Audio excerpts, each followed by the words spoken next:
I'm J. Jermaine Bay of Alonium Morris Pradium Monte, Colorado. The acronym is AMPAC. I'm the Chief Judge of Consular Court.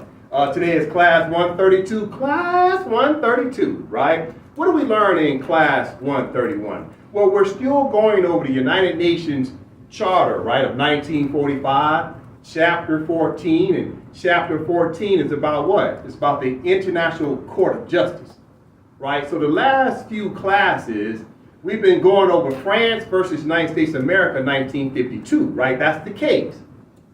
However, what are we really understanding right now? It's all about the ICJ. We should always understand the proper concept and context.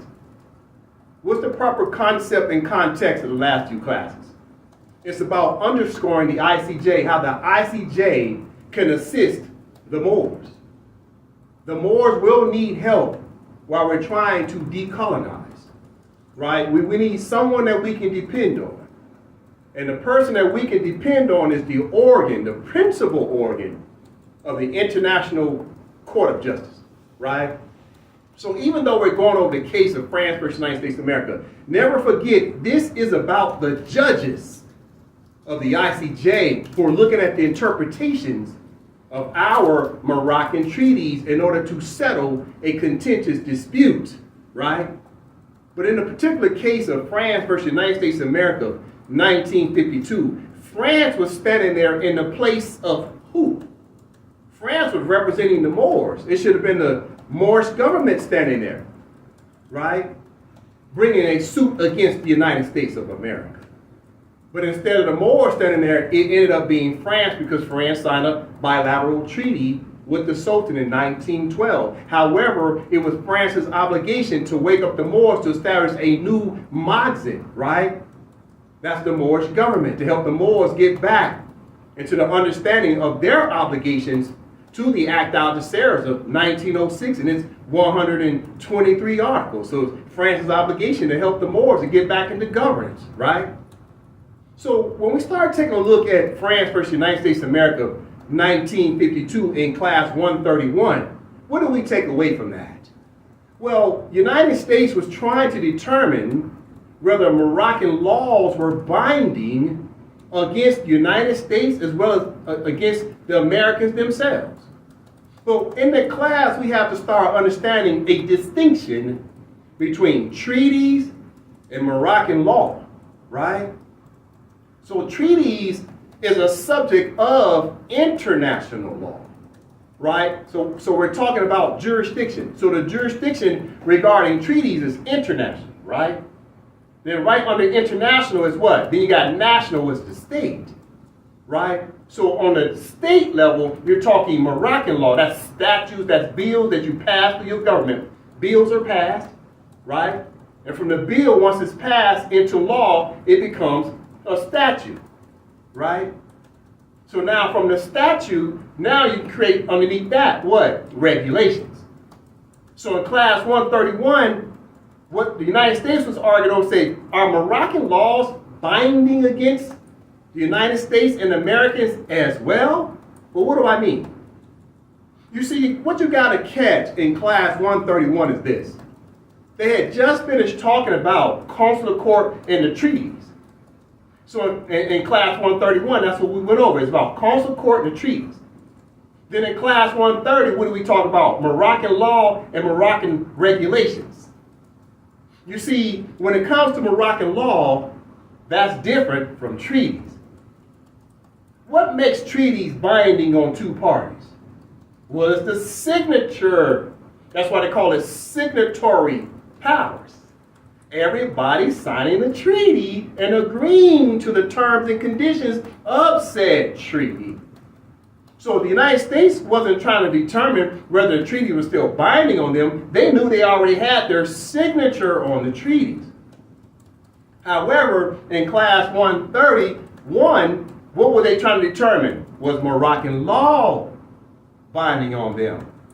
Okay, let's talk about that for a second. What is Moroccan law? See, that's when the Moors draft a bill, and then they ratify said bill into law. But did the United States sign it? No. See, Moroccan law is just Moroccan law. It's not a treaty. treaties are signed by two parties. But if the Moors wake up and they start invoking Moroccan law, well, the United States of America is not signing it as if it's a contract. See, it's not a treaty. Treaties are contracts. Moroccan law is just Moroccan law. It's binding against Moroccans, and it's binding against Americans and anyone else within our territory.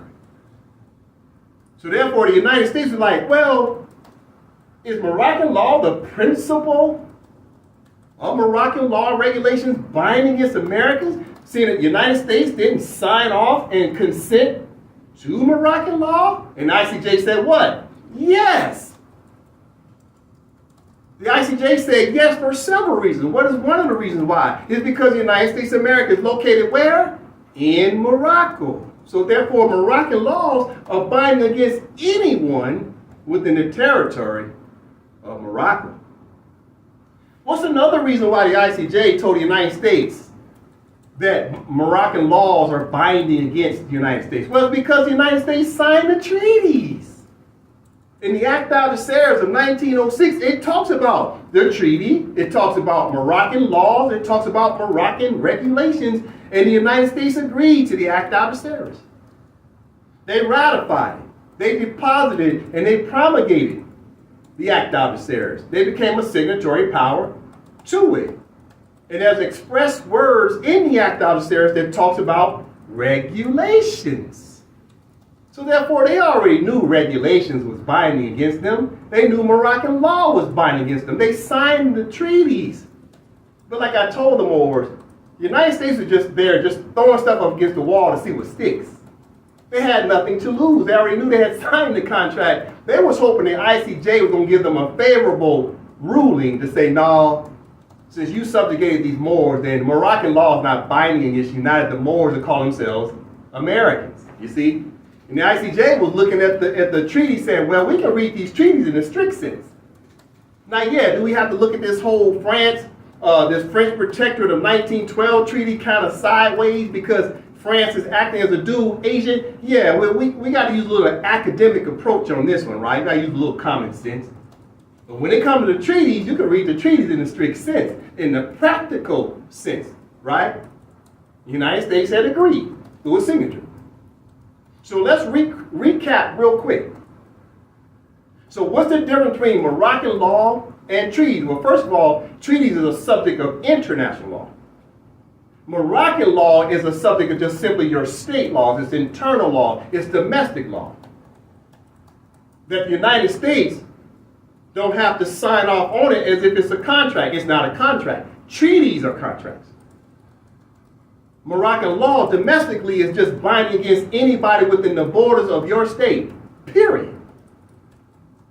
You don't need the United States permission to enforce Moroccan law against them. Who is them? United States Federal Corporation and all of their citizens, right? All their organizations, all their corporations, right? All the authorities such as the FBI, CIA, right? The armed forces, all their military branches, Army, Navy, Air Force, Marine, Reserves, right? Against their magistrates, against their prosecutors, against their attorney generals, against the President of the United States. Moroccan law is binding against anyone who calls themselves an American. Period. This is what the ICJ told the United States in 1952. That's what we got to take away from class 131. All right, so let's go ahead and get into class. Okay, so the Moors know I always open up with the Constitution. The Constitution is paramount. But consider this. Isn't the Constitution for the Moors considered Moroccan law? If this is a Moroccan treaty, a Moroccan Constitution, then that's considered Moroccan law. Therefore, the United States, according to the International Court of Justice, the United States is bound to any Moroccan law. So therefore, the United States can't reject this Moroccan law. The Constitution is law. It is the first law that you enacted through your territory. It's the Constitution. That's the first Moroccan law we needed.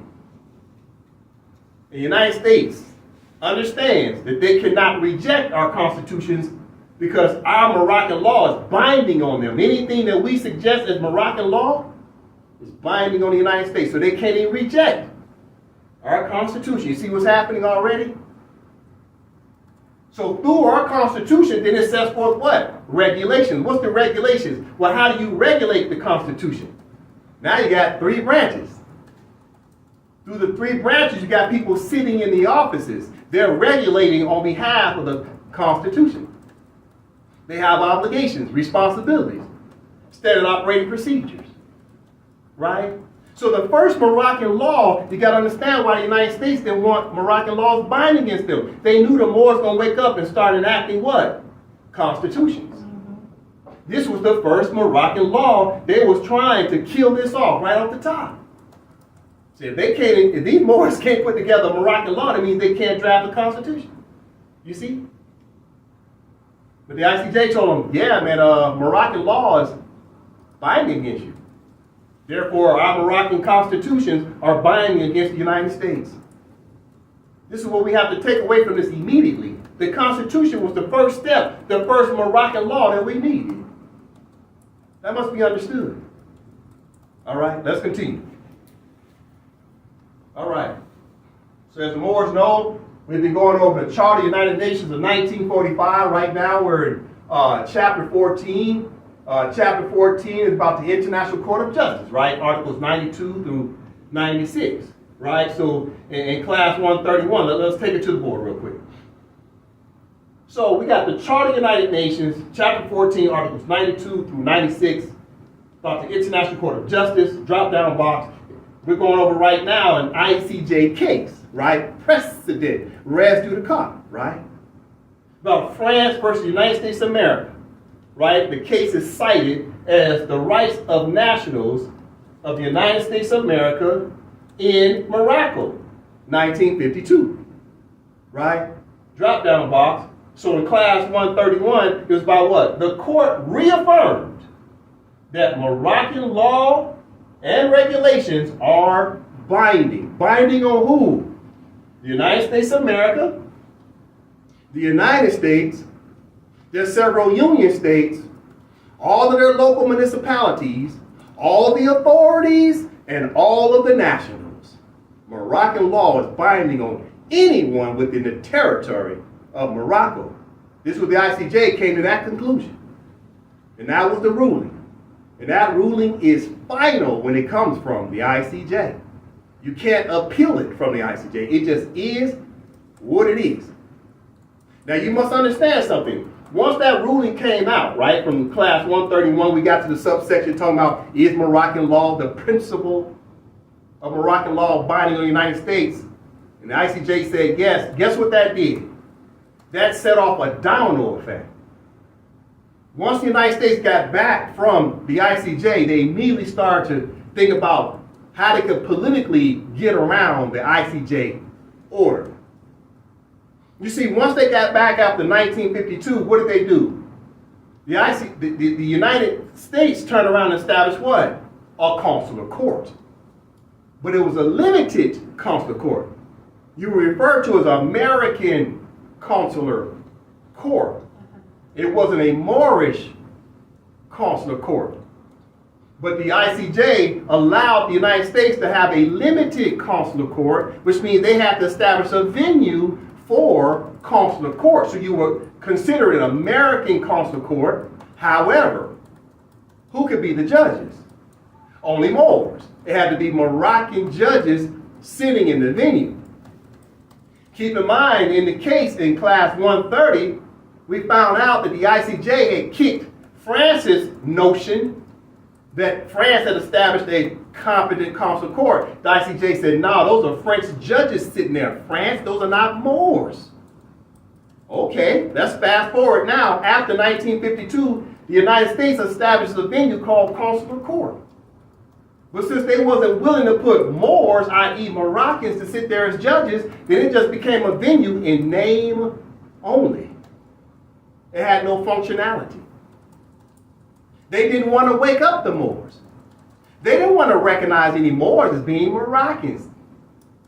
So it just sat there empty, in name only. Right? It was just theatrics. That's what the Moors got to understand. The only way you have a competent council court is to have Moroccan Moors sitting in there as judges. So that set off a chain reaction. What was the next thing the United States did once they established the American council court that was void of Moroccan Moors sitting in the seats? Immediately they started to get into what? A conspiracy with Muhammad V. Right? Keeping in mind that France and Sultan Muhammad V had not signed the agreement to terminate the Treaty of Fez of 1956 just yet. So from 1952 up until 1956, you got approximately 4 years. So within that 4 years, the United States establishes an American council court, but they don't have no Moroccan Moors sitting on the panel. They say, how do we get around this ICJ order? So now they go to Muhammad V. They knew Muhammad V wanted independence from France. They negotiate something with Muhammad V to say, okay, Muhammad, won't you find a way to put together some type of note, N-O-T-E, a note that says that we're not going to recognize Moors as being Moroccans anymore. We're going to strike the prescription of Article 15 of the Treaty of Madrid of 1880 and say that these Moors don't have a right to use the portal of being here returned back to the Empire of Morocco to proclaim themselves as Moroccan nationals again. So Muhammad V turns around and has, through his government, petitioned a note to the United States in 1958 that they're going to strike the prescription of Article 15 of the Treaty of Madrid of 1880. The United States turns around and pretends like, we just got a letter from you, Morocco, King Morocco, and it looks like you want to strike Article 15. Am I right about that? Okay, well we're gonna accept your note, and we're gonna strike Article 15 from the treaty. And they sent that back in 1959 to the Kingdom of Morocco. Now keep in mind, Muhammad V of the Kingdom of Morocco became a member state of the United Nations around November of 1956. This was just a few months after they was able to get their independence away from France on March 2nd, 1956. So in the same year, 1956, they got the independence, and immediately within about 7 or 8 months, they became a member state of the United Nations as the Kingdom of Morocco. 2 years later, the Kingdom of Morocco and the United States in a conspiracy of genocide to try to extinct and hypothecate the nationality of Moors, they agree to say that Moors are not Moroccan anymore, based in nationality, talking pedigree. Their political status at the time, the Moors' political status in 1956 to 1958 was American. That's the political status. But their blood pedigree was still Moroccan nonetheless. So you can see from this case, it set off a chain reaction. That's how powerful the ICJ is, that the United States had to turn around and do an act of genocide, partial genocide, because it was what? A paper genocide. They tried to genocide the Moors on paper, not physically, but from an administrative perspective, right? So this is what we got to take away from the power of the ICJ, will create what's called a cause and effect. A cause and effect, right? It's called causation. Causation. Causation.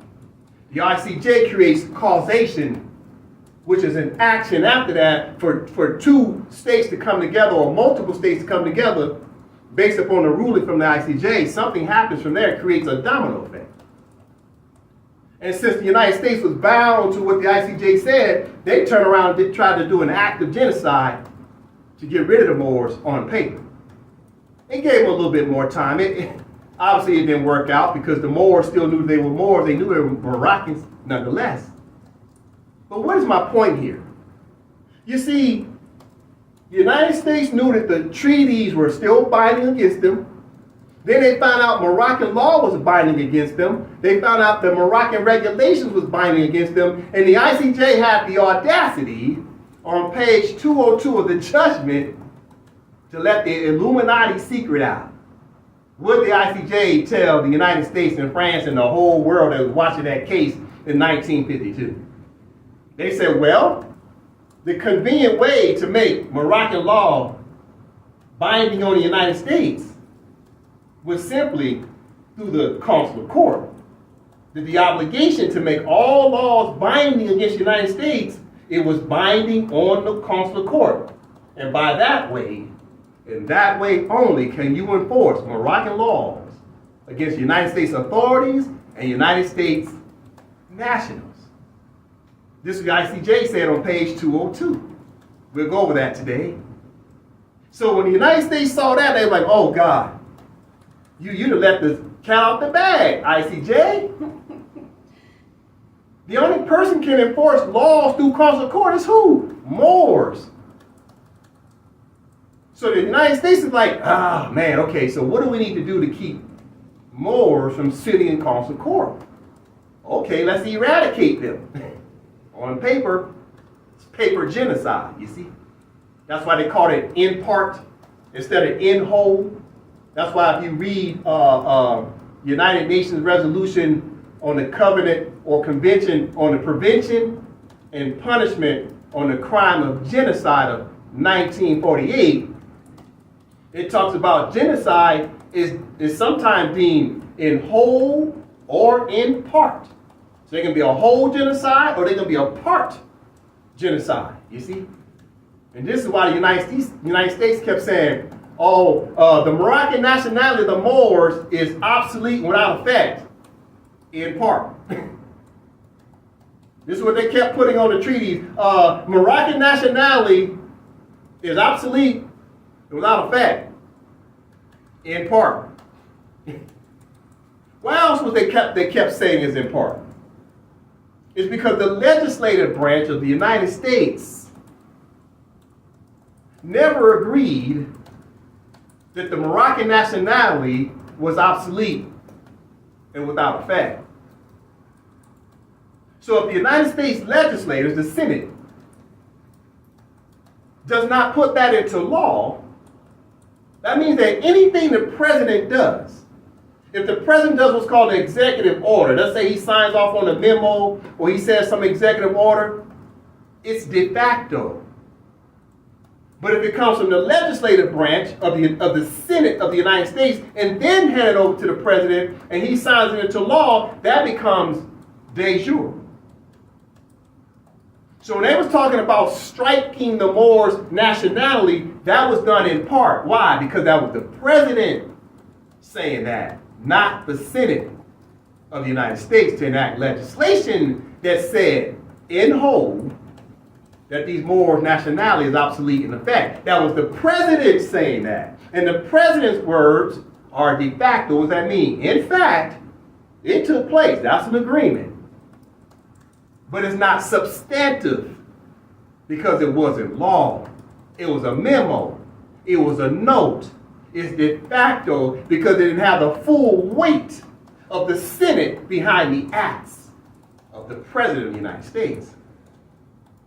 You see, the United States has set up their laws where their laws come from the legislative branch, the Senate, regarding treaties. So therefore, if the president does something all by himself unilaterally, then it does not have the full weight of law from the United States. It must come from the Senate first, then the president. So if the president does it by himself, de facto. If the legislative branch and the president does it together, de jure, you see? Now it has the full weight of law. So every time you see where the United States keeps saying nationality, Moroccan nationality, obsolete and without effect, in part. The in part means, first of all, they did this on paper and not a physical genocide, but a paper genocide.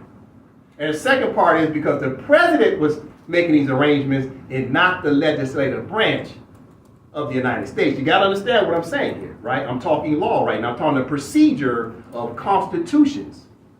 The United States said, hey, we want to make laws. It comes through the Senate regarding treaties. If it don't come from the Senate, it's de facto. Yes, it may be agreement, but it doesn't have the full weight. Let me give you an example. When Barack H. Obama in the year 2010 signed off on the Declaration on the Rights of Indigenous People, all the Moors got all excited because he signed it. But yeah, he signed it. That made it de facto. That means, in fact, he signed it. Guess what? It wasn't de jure. Why?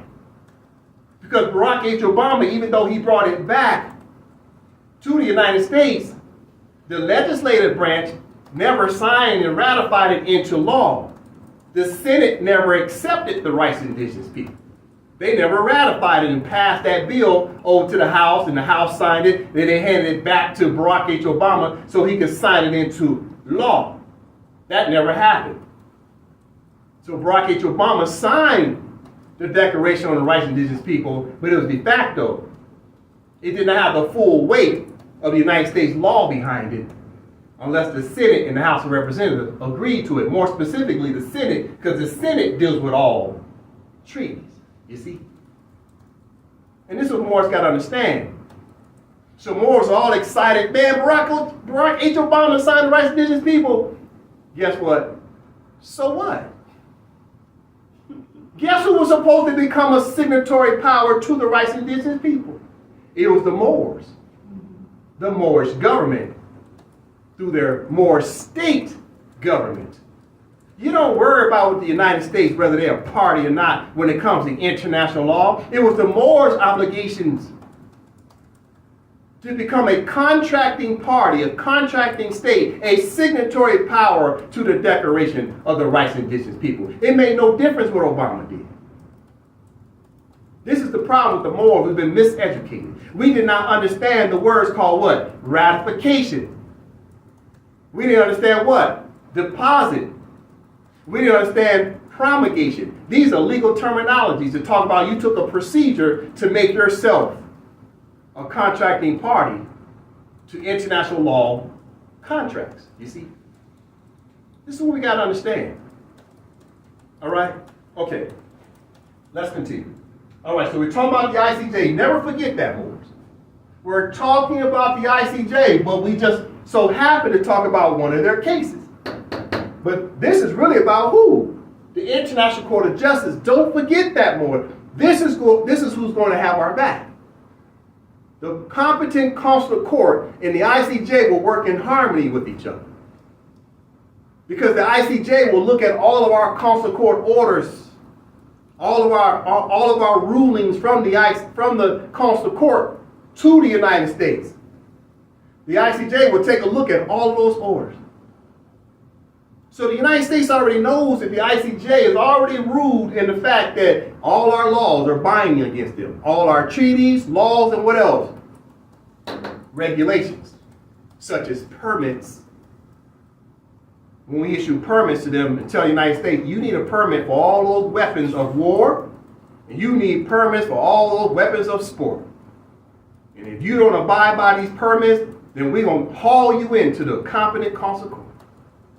And then we're going to hit them with what? Fines, penalties, and confiscations.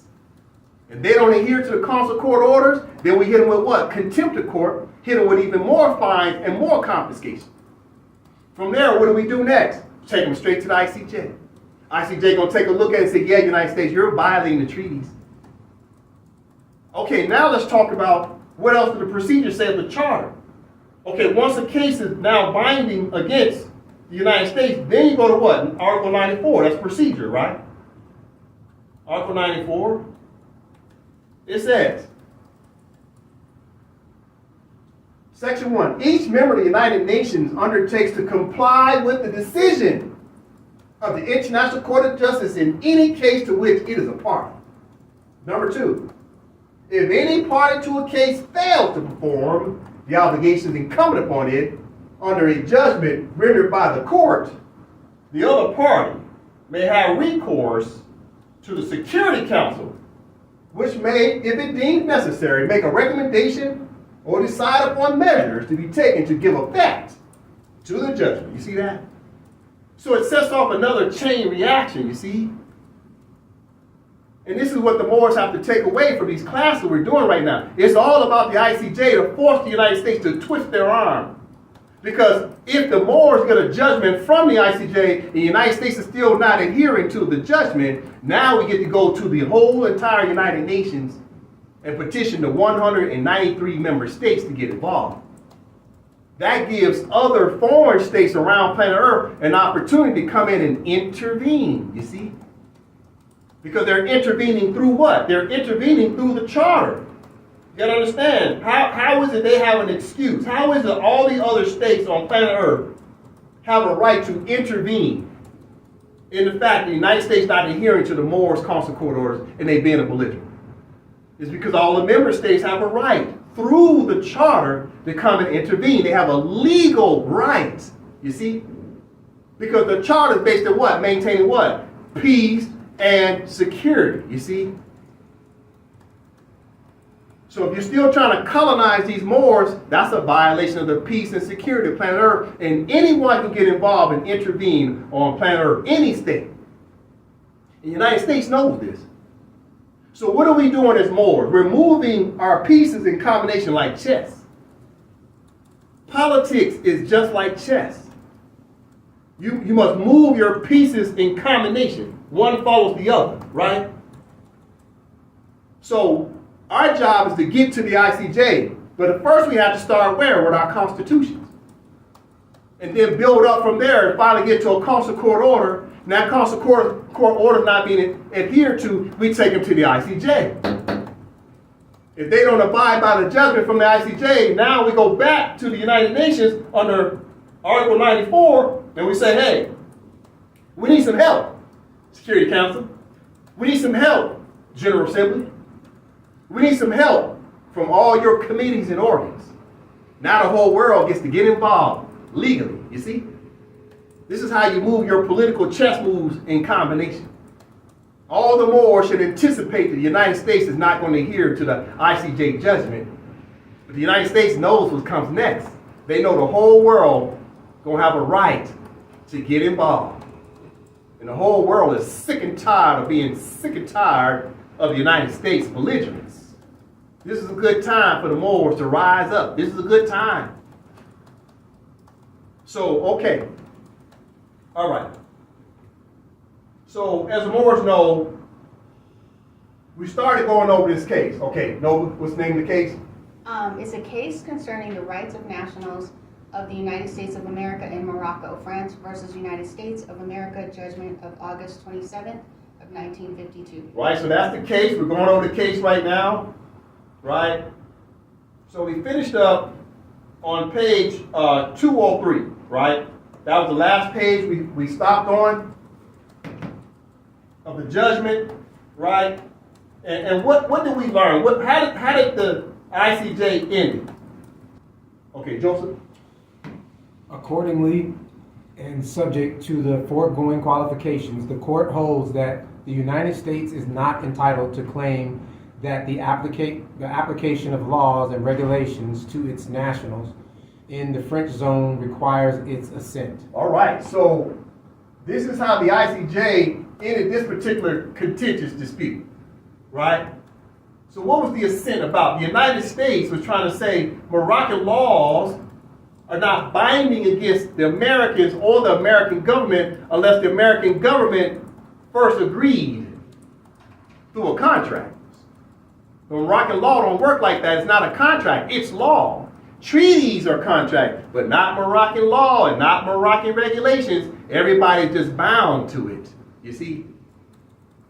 So therefore, in the end, it says, the ICJ says, accordingly, and subject to the foregoing qualifications, the court holds that the United States is not entitled to claim that the application of laws and regulations to its nationals in the French zone requires its prior permission. You see that? Okay, well, what is one of our laws? What's one of our laws? Okay. Constitution. That's Moroccan law, isn't it? And we didn't need to get the United States permission to enact Moroccan law. You see? We don't need their assent. We don't need their prior permission. We don't need them to consent to our Constitution. The Constitution is binding on them no matter what. Moroccan Constitution, you see? That's all the Moors have to understand. But what else? What else does the Constitution really symbolize? Okay, let's go back to the case. You got to catch this, Moors. Okay, here we go. All right, now keep in mind, we have finished on page 203, right? Well, let's move back up to page 200. We're going to go to 200. Okay, so on page 200, right, scroll down, paragraph 3. Look what paragraph 3 says. No, right here. In the present case, there has not been sufficient evidence to enable the court to reach a conclusion that a right to exercise consular jurisdiction founded upon custom and usage has been established in such a manner that it has become binding on Morocco. All right, so from the top. In the present case, there has not been sufficient evidence from who? United States. They could not bring enough evidence, right? Based on their legal arguments. So from the top. In the present case, there has not been sufficient evidence to enable the court to reach a conclusion that a right to exercise consular jurisdiction founded upon custom or usage has been established in such a manner that it has become binding on Morocco. So the ICJ said, United States, everything you submitted is insufficient, and that you do not have a right to maintain any consular jurisdiction over these Moors. These Moors are all operating off of what? Consent and acquiescence, because they don't know that they're Moors. They don't know that they're Moroccans. So in the meantime, you have a privileged jurisdiction over the Moors because the Moors have allowed you to have it. But when they wake up, you lose your privilege. You lose your limited jurisdiction over these Moors. But here's the most important part the Moors got to catch. That anything that the United States is saying is what? Is not binding on Morocco. They didn't have no evidence and no right that would make anything binding on Morocco. But what is Morocco? Morocco is a territory. Morocco is the land. So none of America's laws are binding against the territory, i.e. the land. I'm going to say it again. Nothing of the United States laws is binding on Morocco. That's territorial jurisdiction. So you got two types of jurisdiction, right? Territorial jurisdiction, what? And personal jurisdiction. So territory is what? The Morocco, right? That's the state. Then you got the Moors themselves. That's personal jurisdiction. But the Moors are always in Morocco because the United States of America is in Morocco. Everybody is in Morocco. But Morocco is the territory, so that's territorial jurisdiction. So the ICJ is saying the United States does not have territorial jurisdiction. Nothing is binding on the territory of Morocco. You got to catch what I'm saying? Mm-hmm. So therefore, if American laws are not binding against Morocco, that means their American laws are not binding against Moroccans. However, just the opposite, all the Moroccan laws are binding against the United States. Just the opposite. Therefore, if Moroccan laws are binding against the United States, that means Moors have what? Territorial jurisdiction over Americans and Moroccans, and we also have what? Personal jurisdiction over Americans. You see? So territory, we got territorial jurisdiction in Empire Morocco, that's over the United States of America, and over the United States, and over the United States, several union states, right? Those are territories, such as Texas. Texas is a territory. But we also have jurisdiction over all Americans and all Moroccans. Two different jurisdictions. Okay, listen. We're talking territorial jurisdiction. Territorial jurisdiction. Let's look up a quick snapshot definition. Brother Joseph? Territorial jurisdiction is the court's power to bind the parties to the action. It refers to the court's authority over events and persons within a specific geographic area. If a court does not have territorial jurisdiction, it cannot adjudicate any rights or obligations involving the parties. Territorial jurisdiction determines the scope of federal and state court power. Pause. Let's read again. Territorial jurisdiction, right? So that's Morocco versus America. Both these are claiming territories. But who has the supreme original jurisdiction? That would be Morocco, right? So let's read from the top. Territorial jurisdiction is the court's power to bind the parties to the action. So Moroccan law has the power through our courts to bind the Americans to a Moroccan suit. Let's read it again. Territorial jurisdiction is the court's power to bind the parties to the action. So who's binding the parties? Consular court. Consular court can summon Americans and Moroccans into the court. That's territorial jurisdiction. But the United States of America, United States, does not have territorial jurisdiction. Therefore, the courts are not binding on Morocco. Let's go back to the ICJ. Listen, gotta catch it. Gotta catch it. United States jurisdiction is not binding on Morocco. You see that? It's not binding. They have no rights that binds any laws on Morocco. So if their laws are not binding on the territory of Morocco, that means their courts are not binding on the territory of Morocco either. So therefore, if their courts can't bind Moroccans to America's courts, that means Americans can't pull Moroccans into America's domestic courts because America don't have territorial jurisdiction. Whoever has territorial jurisdiction gets to maintain their laws and their courts. So let's go back to it again. Definition. Territorial jurisdiction is the court's power to bind the parties to an action. So who has territorial jurisdictions? Moroccans. Who does not have territorial jurisdiction? Americans. You see? So therefore, if the Americans try to join, right, they create what's called a joinder, I mean they try to bring you in as defendant in a case, that's a violation of the treaty. That's a violation according to the ICJ. The ICJ said, United States, your laws are not binding against Morocco, which is the territory. You can only bring your dispute against Moroccans into the consular court. That's it. But you can't take Moroccans into your domestic courts because you can't have any laws that's binding against Morocco. None of your laws are binding against Morocco, which means none of their laws are binding against Moroccans. You got to catch what I'm saying. So it's territorial jurisdiction they don't have jurisdiction over, and they don't have jurisdiction over personal jurisdiction, which is Moors. They didn't have what? A right. Listen. They didn't have a right.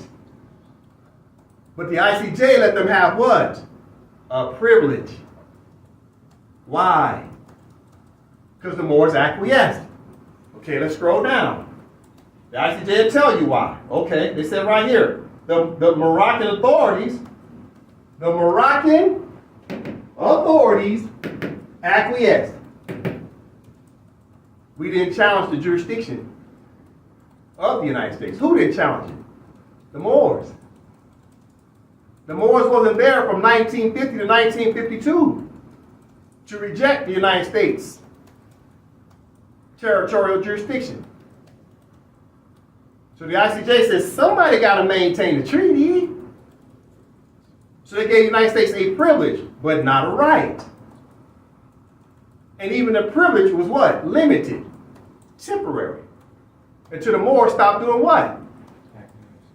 Acquiescing. But who specifically is acquiescing?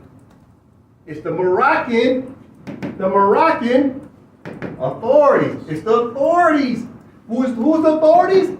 The government officials. How can we ever be Moroccan authorities if we didn't establish the Constitution? The Constitution outlines what? 3 branches of government. But the 3 branches of government is located where in the territory? Okay, there comes your Constitution. And your Constitution says what? Okay, for example, this is AMPAC's Constitution, right? It's about who? We the Moors in Morocco. It's about our what? Our state. But your state has what? A territory.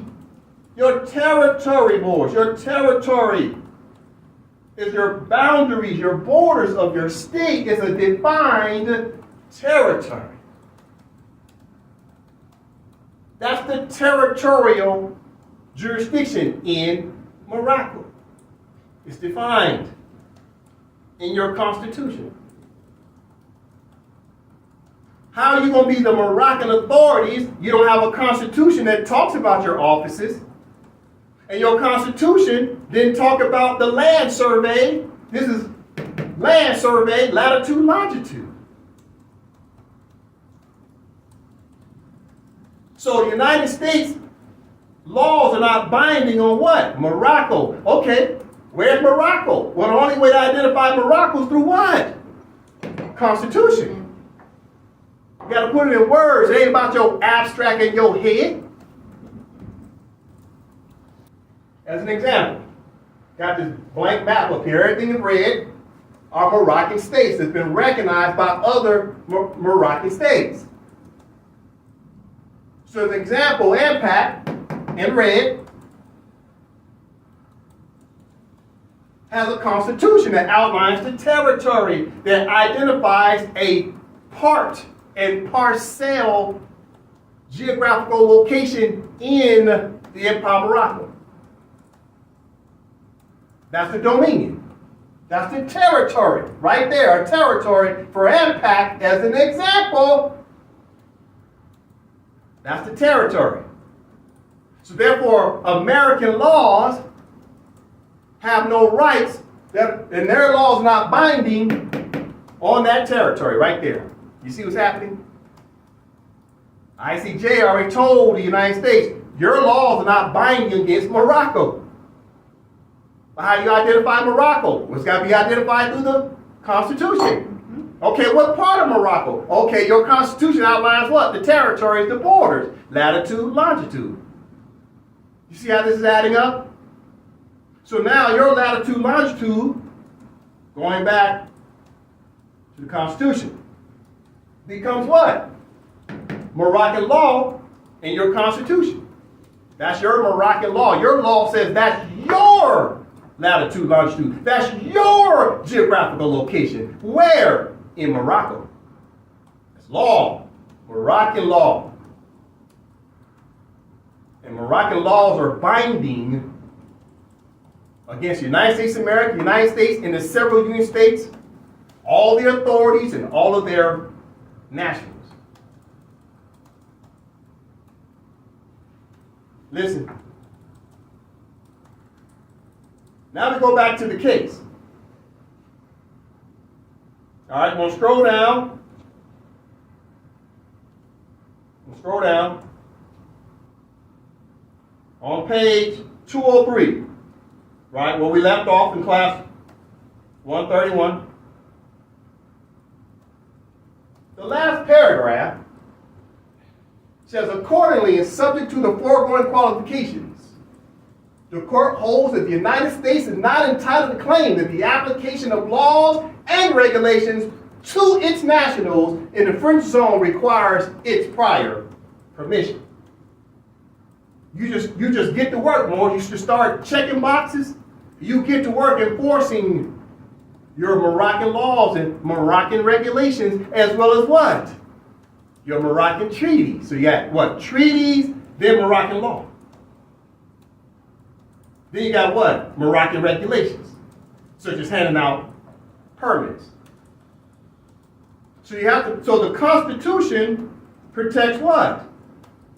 The Constitution protects the territorial jurisdiction. This is the territorial jurisdiction that now you're securing. Okay, what about the personal jurisdiction? How do you protect the Moors? See, first it had to be territory, then the Moors. That's personal jurisdiction, right? Okay. Joseph? Personal jurisdiction refers to the power that a court has to make a decision regarding the party being sued in a case. Excuse me. Before a court can exercise power over a party, the U.S. Constitution requires that the party has certain minimum contact with the forum in which the court sits. Personal jurisdiction is determined by the facts and evidence which bind the parties to a lawsuit, as opposed to subject matter jurisdiction, which is jurisdiction over law involved in the suit. Personal jurisdiction. Personal jurisdiction is a court's jurisdiction over the parties as determined by the facts and evidence which bind the parties to a lawsuit, as opposed to subject matter jurisdiction, which is juris. All right, so personal jurisdiction, which is the human beings. When the court is taking a look at the party sitting in the court, the defendant is coming under what's called personal jurisdiction. That person is personally being sued.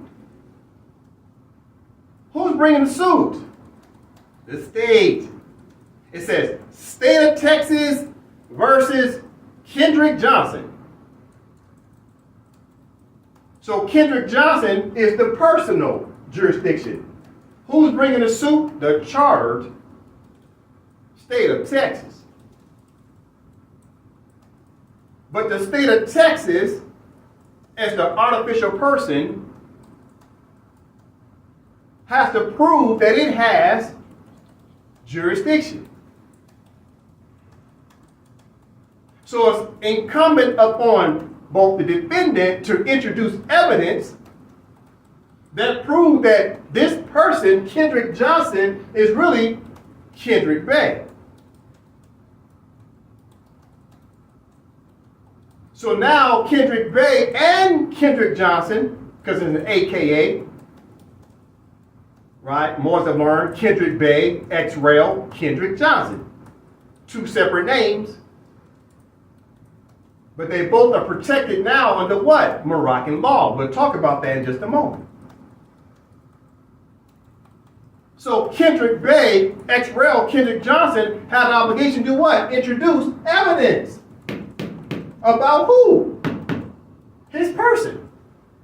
The natural person or the artificial person. You got to produce evidence about the ens legis, the Kendrick Johnson. What protects Kendrick Johnson regarding Moroccan law? What protects Kendrick Bay regarding Moroccan law? You have to protect both names because they're both names. They're just names. Don't overthink it. They're names. But what evidence do you have to produce that this person, this natural person, Kendrick Bay, and the ens legis, artificial person, Kendrick Johnson, was protecting those persons? Where's the evidence? This is what the Moors been lacking. Evidence. But who's protecting the person in the first place? The Constitution. Everything starts with the Constitution because the Constitution outlined the territory.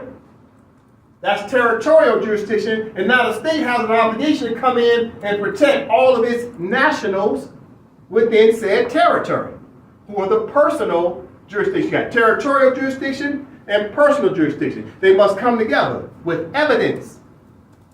Going back to the case. We went over this in class 131. Let's take a look at this title of this contentious part of the case. We went over this in class 131. Joseph, can you read this first paragraph? The court will now consider the claim that the United States nationals are not subject in principle to the application of Moroccan laws, unless they have first received the assent of the United States government. Okay, so from the top, the court, the ICJ would now consider the claim that the United States nationals are not subject, in principle, to the applications of Moroccan laws unless they have first received prior permission from the United States government. You see that? Well, wait a minute. What is principle? What does in principle mean? You got to see how they wrote that. You see the two commas? Look, comma, comma. See, they isolated the word principle. They isolated it. You see that? Comma, comma, they isolated. This was the fight right there. There's your fight. This is what the United States is fighting over because they said in principle. Well, what does in principle mean? Okay, let's look that up. Nova? An agreement in principle is an agreement that makes the major terms clear, laying the groundwork to make a contract. Agreements in principle are not legally enforceable as a general rule because they are not formal contracts, although sometimes they will be used in legal cases if there is a dispute. All right, thank you very much. So from the top, an agreement. You see what they did? They highlighted on Google. What's an agreement? That's two people agreeing. See, agreement is two or more people agreeing. This is why they're highlighting agreement. But listen, an agreement, in principle, is an agreement that makes the major terms clear, laying out the groundwork to make a contract. Contract. Agreements, in principle, are not legally enforceable as a general rule because they are not formal contracts, although sometimes they will be used in legal cases if there is a dispute. Time out right there. Pause. So why is the United States using the word principle? Why are they saying in principle? Because they're trying to say Moroccan laws is like a contract that the United States needs to sign off on the dotted line and say, yeah, we agree to this Moroccan law. No, wrong concept, United States. Moroccan law are not contracts. It's just law. Treaties are contracts. Moroccan law is not a contract. When the United States federal government or the several union states enact statutes and laws, do they get each citizen to come in and agree to said statute? No. When the federal government puts together a statute, codes, and ordinances, do they get each and last citizen to come in and sign off on it to agree? No. Why? Because it's just law. So the United States was trying to say, is Moroccan law in principle? So now we look up the word principle. That means they were trying to say Moroccan law has to be treated almost like a contract where the United States would sign on the dotted line and agree. And if not, then they said, well, the Moors got to get their prior permission to enforce Moroccan law as if Moroccan law was a contract. And ICJ said, yeah, you out of your rabbit mind.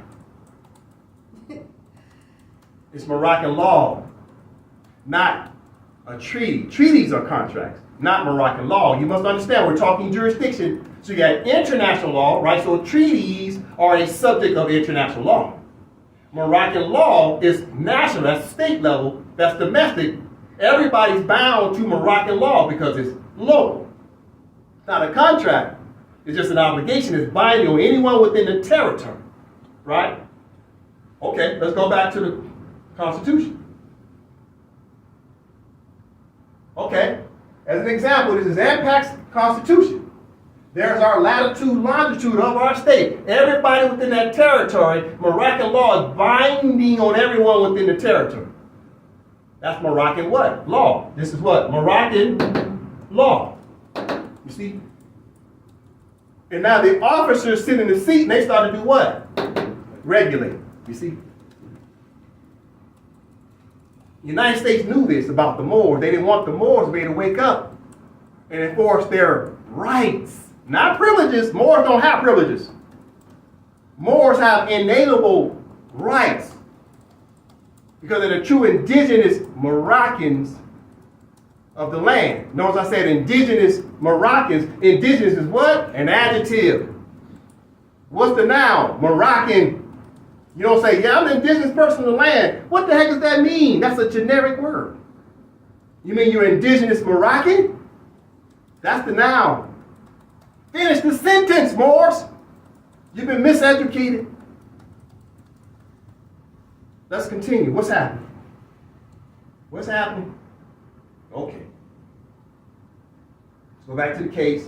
We're studying this case because the ICJ set forth this case because France brought it, right? They petitioned the ICJ through an application.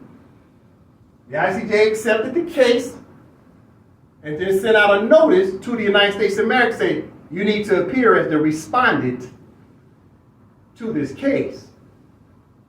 So the United States shows up on behalf of who?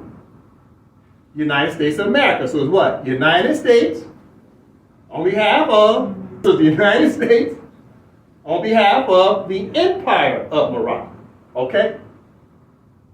So you got to understand this. So therefore the case was who? United States of America. That's the name on the contract. Who represents the United States of America as the power of attorney? That's the United States. The United States of America has a representative. It's the United States. So it's the United States on behalf of the United States of America. You see? That's what we got to understand.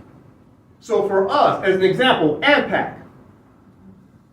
It's a Lodium Morris Pradium ante Colorado on behalf of the Empire of Morocco. You see? You must always represent the true parties on the contract. However, AMPAC, as an example, is also what? A contracting party to the treaties. Because we sent an accession to the United Nations. What does accession mean? We agreed, we accepted the terms and conditions of the treaty. So AMPAC became a contracting state, a signatory power to the treaty. So AMPAC don't necessarily have to say on behalf of the empire, but you should always invoke, where do you derive your authority? And AMPAC, as an example, because we got 6 other recognized Moroccan states and counting, AMPAC derives its authority on behalf of the Empire of Morocco. You see, you should always let everybody know where you derive your authority. You see? All right, let's continue. So what's happening? We're talking Moroccan law, right? So in class 131, the ICJ said the court reaffirmed. Why did I say reaffirmed? Because the treaty already affirmed. So the ICJ had to come in and reaffirm what the United States already knew. The United States was asking rhetorical questions, but they're just throwing stuff up against the wall to see what sticks. Why else was the United States doing that? The United States was there on behalf of all the other European states. Canada was rooting for the United States of America in 1952. Great Britain was rooting for the United States of America. Germany, Spain, Portugal, Belgium, Netherlands, Austria-Hungary, Italy, you name it. Everybody that was at one time a signatory power to the Act de Serres of 1906. They was hoping the United States of America and all this so-called wisdom would go to the ICJ and get the ICJ justice to say that all the European states don't have to adhere to Moroccan law. I'm going to say it again. They wanted the United States of America to go there and prove that none of the European states had to adhere to Moroccan law and Moroccan regulations. Why am I saying this twice? You see, all the Europeans had taken their names off the treaties. So they need the United States to go there and say, well, the European states don't have to adhere to Moroccan law either. And then the ICJ say, yes, you do. Why? Because Canada, Great Britain, Netherlands, Belgium, France, Spain, Portugal, Denmark, Sweden, Russia, Italy, you name it, all of them are located where? In Morocco. Therefore, Moroccan laws are binding against it, you see? So when the United States of America lost, all the European states lost. You gotta understand what's happening here. This is bigger than just France. Because France too was wondering, was Moroccan law binding even on France? You know how I know? Because Muhammad V declared his independence in 1943. Now you look up 9 years later, in 1952, the judgment comes out. So France already knew that Muhammad V wanted what? His independence. So if Muhammad V would have got his independence away from France, France would have automatically came under Moroccan law. So even France is curious to see if the Moors' Moroccan laws were binding against the European states, even if the European states had taken their names off the treaties, you see? ICJ said, yeah, because all y'all recognize that you're in Morocco.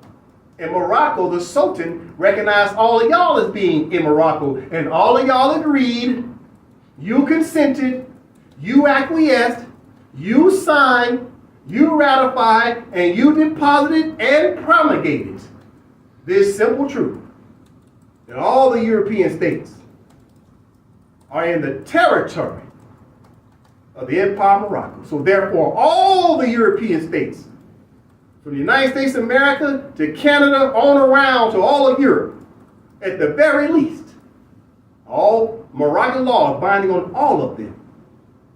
So even though the United States of America lost the case in that contention, so did all the other European states. And they've been fighting like hell to make sure these Moors don't wake up to learn that they're all Moroccans in Morocco. So they got the whole world thinking that the Kingdom of Morocco is Morocco. That small Uti Posadatus territory in Africa is only Morocco. They got the world thinking that. But the European administrators know better. A lot of the member states of the United Nations knows better. The Secretary General, Antonio Guterres, he knows better. You know why? Because he's from where? From Portugal. He knows the history. He knows the history very well. So you got to understand, this case is way bigger than just France versus the United States of America. This rippled out across Europe when they got the news on August 27, 1952, that the United States couldn't pull it out. They brought the big bad United States of America there, and the United States lost on all their legal arguments. But yet they was handed a kind of a concession prize just for showing up. And what were they awarded? A temporary privilege to maintain civil and criminal jurisdiction over Moors until the Moors stop accepting that jurisdiction. But the Moors had to follow the procedures, which was what? Declaration of Independence, Constitution, and then recognize the charter, deposit your Constitution, your Declaration of Independence, with the charter in the corner, Article 102. And from there, start to get to work with your Moroccan laws and enforcing your Moroccan treaties. That's all the Moors ever had to do the whole time. But that would have never happened if they didn't even understand their nationality. The whole thing starts with understanding self. And who are you? You're Moroccan. You're not Moorish American. That's a connotative linguistic. That word is a color of law. That's a colorful term. Moorish American is a colorful term. You can't even find the word Moorish American in a dictionary. Go try to find an unabridged dictionary and try to find the word Moorish American in Oxford's dictionary, Merriam-Webster's dictionary. You can't find it. That should have told the Moors something a long time ago. Why haven't the Moors tried to look up Moorish American in the dictionary? I look online, I see these Moors with all these books in front of them. Yeah, man, I got this book, that book, and this book, and that book. They all happy. Yeah, man, see, I'm reading. They got dictionaries, encyclopedias, Britannica, Webster's, Oxford's, Boulier's, all kind of stuff. They never took the time to look up if Moorish American in any of these 1,000 books they got. This is ridiculous. Okay, let's continue. What's happening? Okay. All right, so now that we find out that the ICJ said, no, United States, your legal argument about the word principle is not applicable in this case because Moroccan law ain't got nothing to do with contracts. Fool!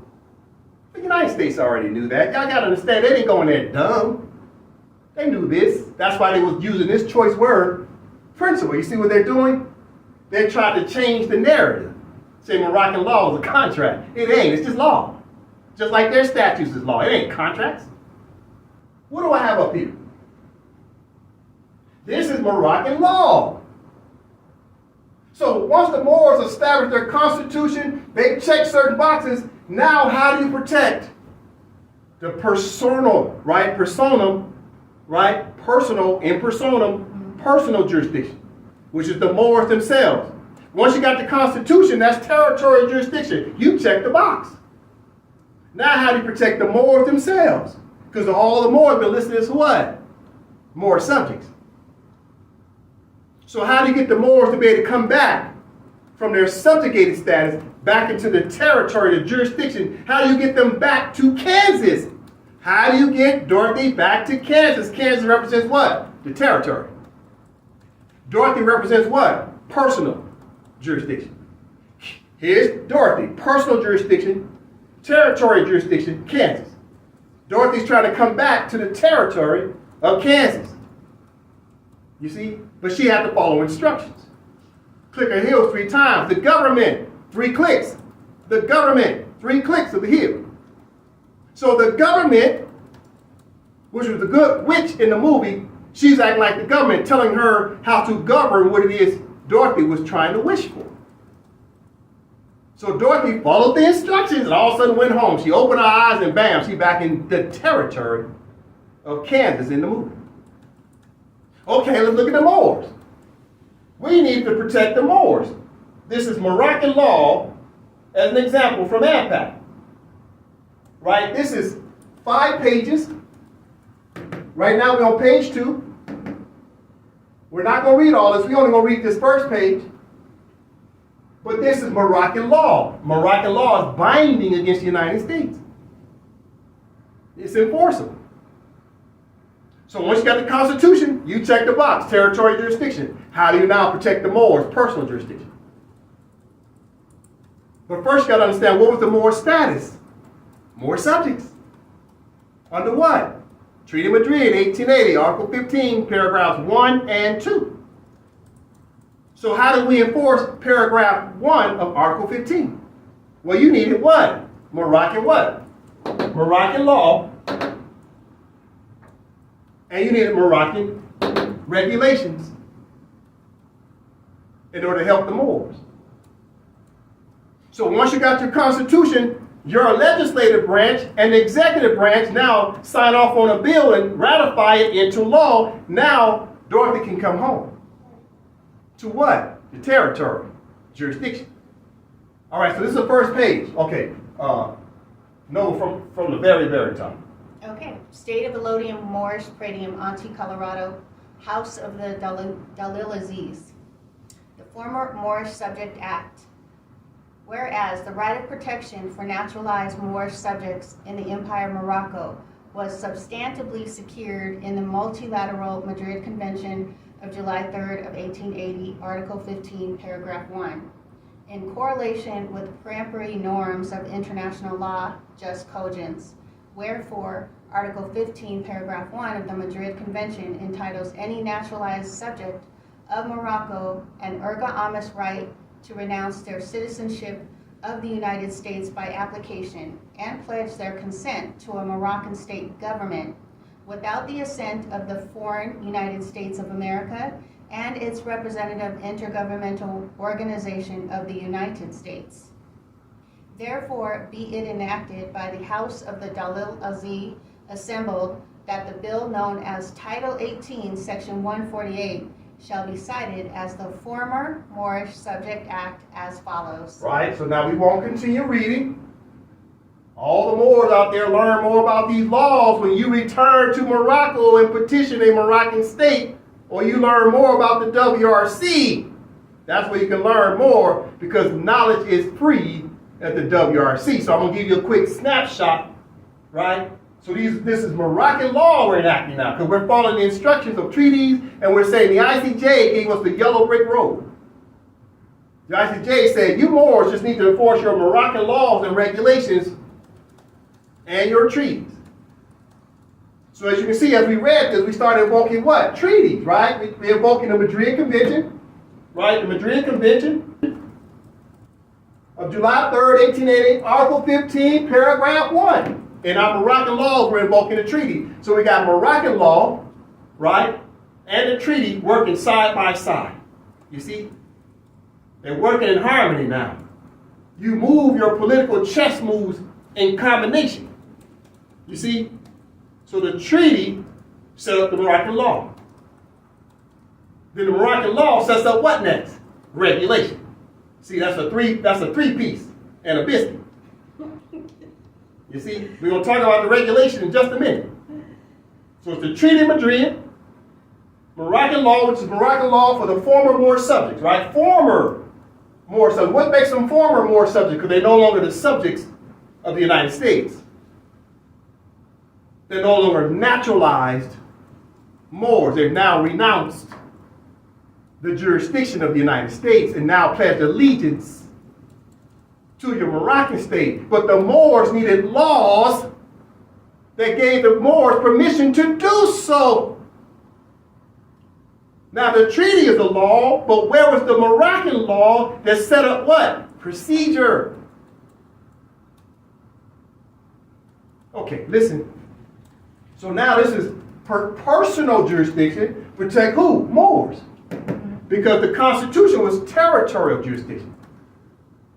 So you say, okay, now that we have this law, I've only read a little bit of it, right? And we did what? How did we enforce this law? Okay, that's what we did. We started checking boxes. We started following procedure, right? This is the cover page. Look at what we did. This is called following the constitutional procedures, okay? No. 1. Ratified by the House of Dalil Aziz, dated October 16th of 2023. 2. Ratified by the Wazir Al Rayez, dated October 16th of 2023. 3. Notification of the United Nations Secretary General, dated October 17th of 2023. 4. Notification to the United States and Colorado, dated October 17th of 2023. 5. Notification to the Wazir Regional Council, dated October 17th of 2023. 6. Entered into full force and effect, dated October 17th, 2023. And 7. Promulgated by the Wazir Al Rayez, dated October 17th of 2023. Right, so this is called constitutional procedures because your state is obligated not only to enact its own laws and notify its own nationals within the state, but it also must notify the United States of America, United States, and also notify the UN, the Secretary General. We're following the instructions. That's Article 102 of the Charter, to notify the Charter. And then under Article 73, Section E, as in echo, we have to get notification to the Secretary General. So we're following instructions on this Circle 7 state of facts. You see that? You must give notification to the foreign jurisdiction. The United States got to know what your laws are in order for you to invoke said law. Now, are you asking for their permission? No. You're giving them what? Notification. That's it. That's required by law. If you look up the Vienna Convention on the Law of Treaties of 1969, Article 16, Section C, as in Charlie, it talks about you have to give the other state notification. Right? Okay, listen. So once you have the law, we're talking law, right? We're talking law. This is law from the House of the Aziz. That's your legislative branch. And then the Wazir signs it. Once the House of the Aziz signs it and ratifies it, then the House Abdulaziz, your legislators, passes over to who? The executive branch. The head of state then signs it, makes it full powers. It has the full weight of the state. It becomes de jure. You see? Well, what else? Okay, now that you got a law, okay, where's the regulation? What's the regulation? That's more the standard operating procedures that submits what? Like forms, etc. Regulations, regulating now the law itself. So what did the Moors need next? Listen, here's a form. This is regulation. This form is about what? Affirmation of renunciation of naturalization of the United States. You see what's happening next? So first you set up the law, then you set up what? Some procedures on how the Moors can now come back to Morocco now and renounce the jurisdiction of the United States. Kansas, Dorothy's coming back to Kansas. But she has to renounce what? Oz. She left Oz. She renounced it. She came back to Kansas. How did the Moors come back to Morocco? Well, first they got to renounce. They have to renounce. Renounce what? The naturalization of the United States. That's the first step. First you have to renounce. Right? So this is a form. This is regulation. Right? Excuse me. State of Allodium Mors Paradium Ante Colorado. Affirmation of renunciation of naturalization of the United States. Part 1. I, Kendrick Michael Johnson, a subject of Morocco, who has been naturalized in the jurisdiction of the United States of America and the United States International Organization, solemnly affirm that I was born in the city and colonial state of Gary, Indiana on 06/03/1972. The provided Social Security number is known as 123456789. I am an alleged citizen of the United States by virtue of naturalization in accordance with the Multilateral Madrid Convention of July 3rd, 1880, Article 15, Paragraph 2. The 14th Amendment of the United States of America Constitution of 1789, the Naturalization Act of 1870, and the 14th Amendment of the Constitution of the United States of 1871 inter alia. All right, so we won't read the rest, but this is the beginning of the form. Right. Sets up the regulation. How are you regulating your Moroccan laws? This is how the Moors renounce. Now, obviously at the bottom, you sign it. As who? Kendrick Johnson. Kendrick Johnson is the Moorish subject, not Kendrick Bey. Kendrick Johnson is the Moorish subject according to who? The United States. The United States got you listed through the birth certificate as Kendrick Johnson. That's the citizen. That's the Moorish subject, not Kendrick Bey. They don't have Kendrick Bey on their registration. They got Kendrick Johnson. So who needs to renounce the United States? Kendrick Johnson. Okay, who comes up next? Okay, so what's the next regulation? All right.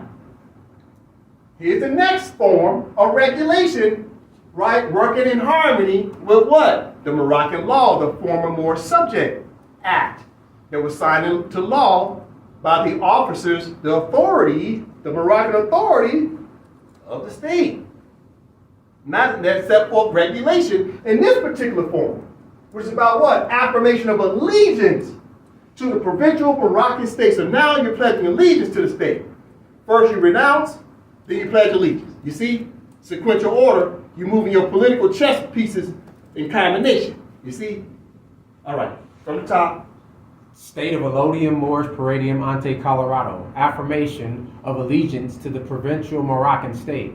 Part 1. I, Kendrick Bey, ex-rel Kendrick Johnson, hereby declare on oath that I absolutely and entirely renounce and abjure all allegiance and fidelity to any foreign prince, potentate, state, or sovereignty, of whom or which I have heretofore been a subject or citizen, that I will support and defend the Constitution and laws of Allodium Mors Paradium Ante Colorado against all enemies, foreign and domestic. Pause. So now you're pledging allegiance. Now it's who? Okay, this is part one. Kendrick Bay. Ex-rel Kendrick Johnson. You see? So who's pledging allegiance to the state? It was Kendrick Bay. But it's also an ex-relation to Kendrick Johnson. What does ex-relation mean? It means you still have a tie. It's an ex-relation, but it's still a relation nonetheless.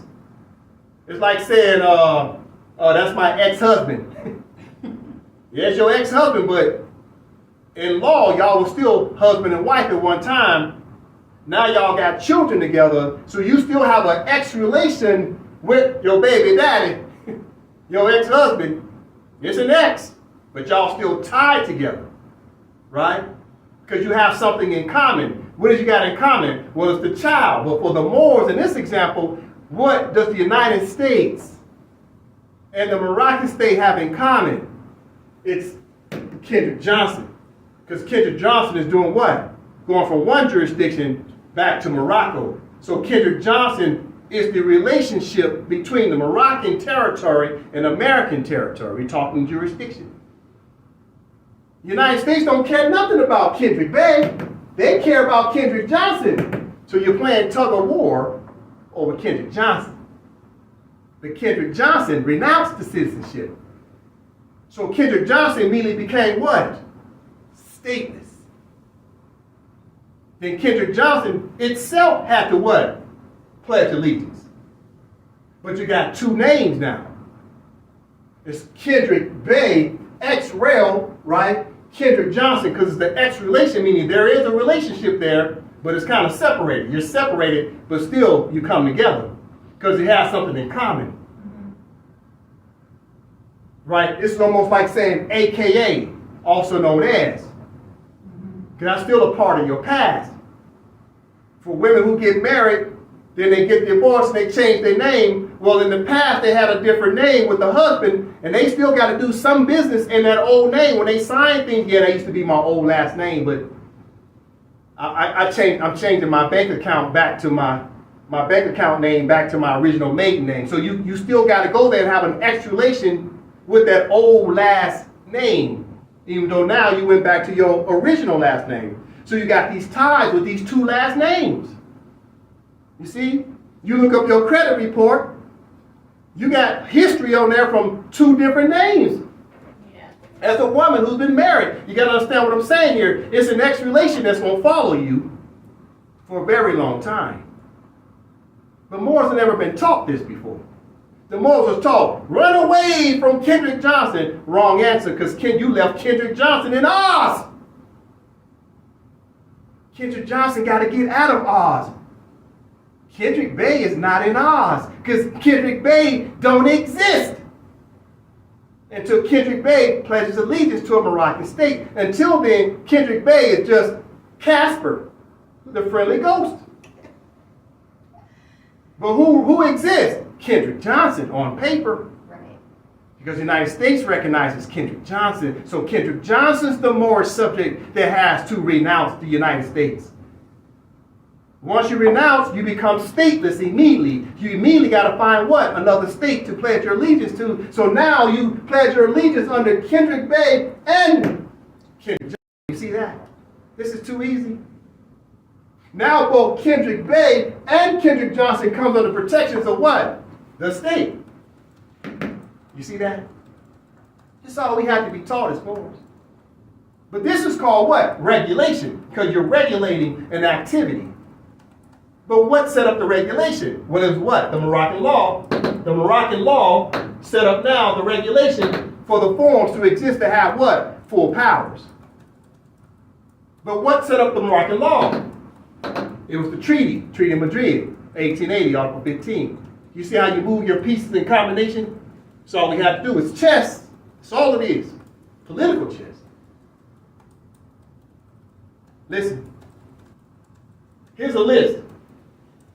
Because I just went down a little bit of a list. It was treaty, Moroccan law, regulations. That's somewhat a list, isn't it? But let's go through a few things the Moors should be cognizant about, right? Okay, Noah from the top. Obligations erga omnes regarding the Moroccan state notices. Pause, read it again. Obligations erga omnes regarding the Moroccan state notices. All right, it's about notice. Notice of what? Notice of obligations erga omnes regarding Moroccan state notices. The state is sending notices, right? Not the individual Moor. The Moroccan state is sending your notices, not the individual Moor. The Moors have been taught, yeah, man, so you get your package and you send it off to the locations by yourself. The foolishness. The state sends off your notification. The state represents you. Okay, let's look at this word erga omnes. What does erga omnes mean? Okay, this is very important for the Moors to understand. Okay, Joseph. Erga omnes. In international law, it has been used as a legal term describing obligations owed by states towards the community of states as a whole. An erga omnes obligation exists because of the universal and undeniable interest in the perpetuation of critical rights and the prevention of their breach. Consequently, any state has... All right, so from the top, in international law, erga omnes regarding what? Erga omnes is a word that's recognized in international law. Moors would have known this if they had been studying international law. Okay, so erga omnes, okay? In international law, it has been used as a legal term describing obligations owed by states towards the community of states as a whole. Right? It says, an erga omnes obligation exists because of the universal and undeniable interest in the perpetuation of critical rights and the prevention of their breach. What does that mean? See, erga omnes is like giving notification to anyone who signed a contract with you or anyone that has not signed a contract. It's like saying, hey, it's like putting a sign in your yard that says no trespassing. So erga omnes is you giving notification to the world, right? Your Declaration of Independence is an erga omnes declaration. You're giving declaration to who? United States of America, the United States, and the several Union states. But you're also giving that Declaration of Independence up to who else? The universe, right? You're giving it to United Nations and all their 193 member states, etc. Right? So let's continue with the definition, another definition. Okay, right there, Joseph. Overview. In legal terminology, erga omnes rights or obligations are owed towards all. For instance, a property right is an erga omnes entitlement and therefore enforceable against anybody infringing that right. Pause. Okay. In legal terminology, erga omnes rights or obligations are owed towards all. For instance, a property right. What's a property right? Your Constitution is claiming a property. Your Constitution is like a deed. It's a will. It's a trust. It's claiming property. It's claiming the borders, the colonial borders of that respective territory. So the Constitution is like a deed in itself, and within the deed it outlines what? The borders, right? So you look at it like a land survey, right? Somebody comes out and figures out what's the latitude, longitude of your parcel of land. That's what the Constitution is, like a deed, okay? So the legal terminology, erga omnes rights or obligations are owed towards all. So you're telling everybody, hey, no trespassing against my property. That's what the Constitution does. It lets the whole world know this is my property. That's what the Constitution does. The Constitution is a person in international law. So the seal, let's go back to it, back to the Constitution. So this is the property, right? This is the deeds. This is AMPAC's Constitution as an example. This is the latitude, longitude, right? That's the property. Right, but this is the artificial person in international law, and what does the seal represent? That's the thumbprint of the state, right? The seal represents the thumbprint of the state. You gotta understand this, that's what the seal is all about. Okay? So every time you see the seal even on law, right? Such as the former Moorish Subject Act. This is Moroccan law, and it has a seal on it. See the thumbprint of the state? The state says, I approve this law. You see? That means the Moors don't need to be printing off documents, putting your own personal thumbprints on every dang on thing. You don't need no more red thumbprints, Moors.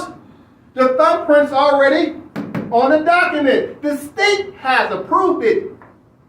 The state has verified it. The person in international law already recognizes it. You don't need to go the extra mile and put all your thumbprints all over everything.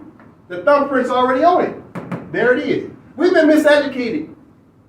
But I get why the Moors was doing it. The Moors like, I'm a human being, United States, and here's my thumbprint to prove to you I'm a living, breathing person. Wrong concept. You're still colonized.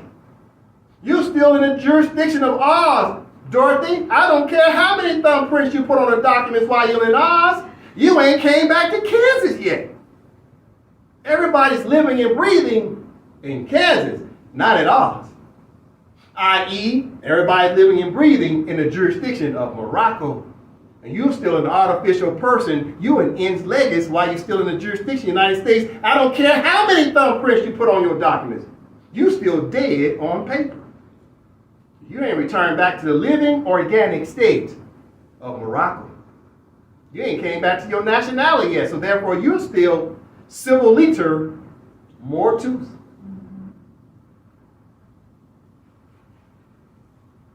Continuing.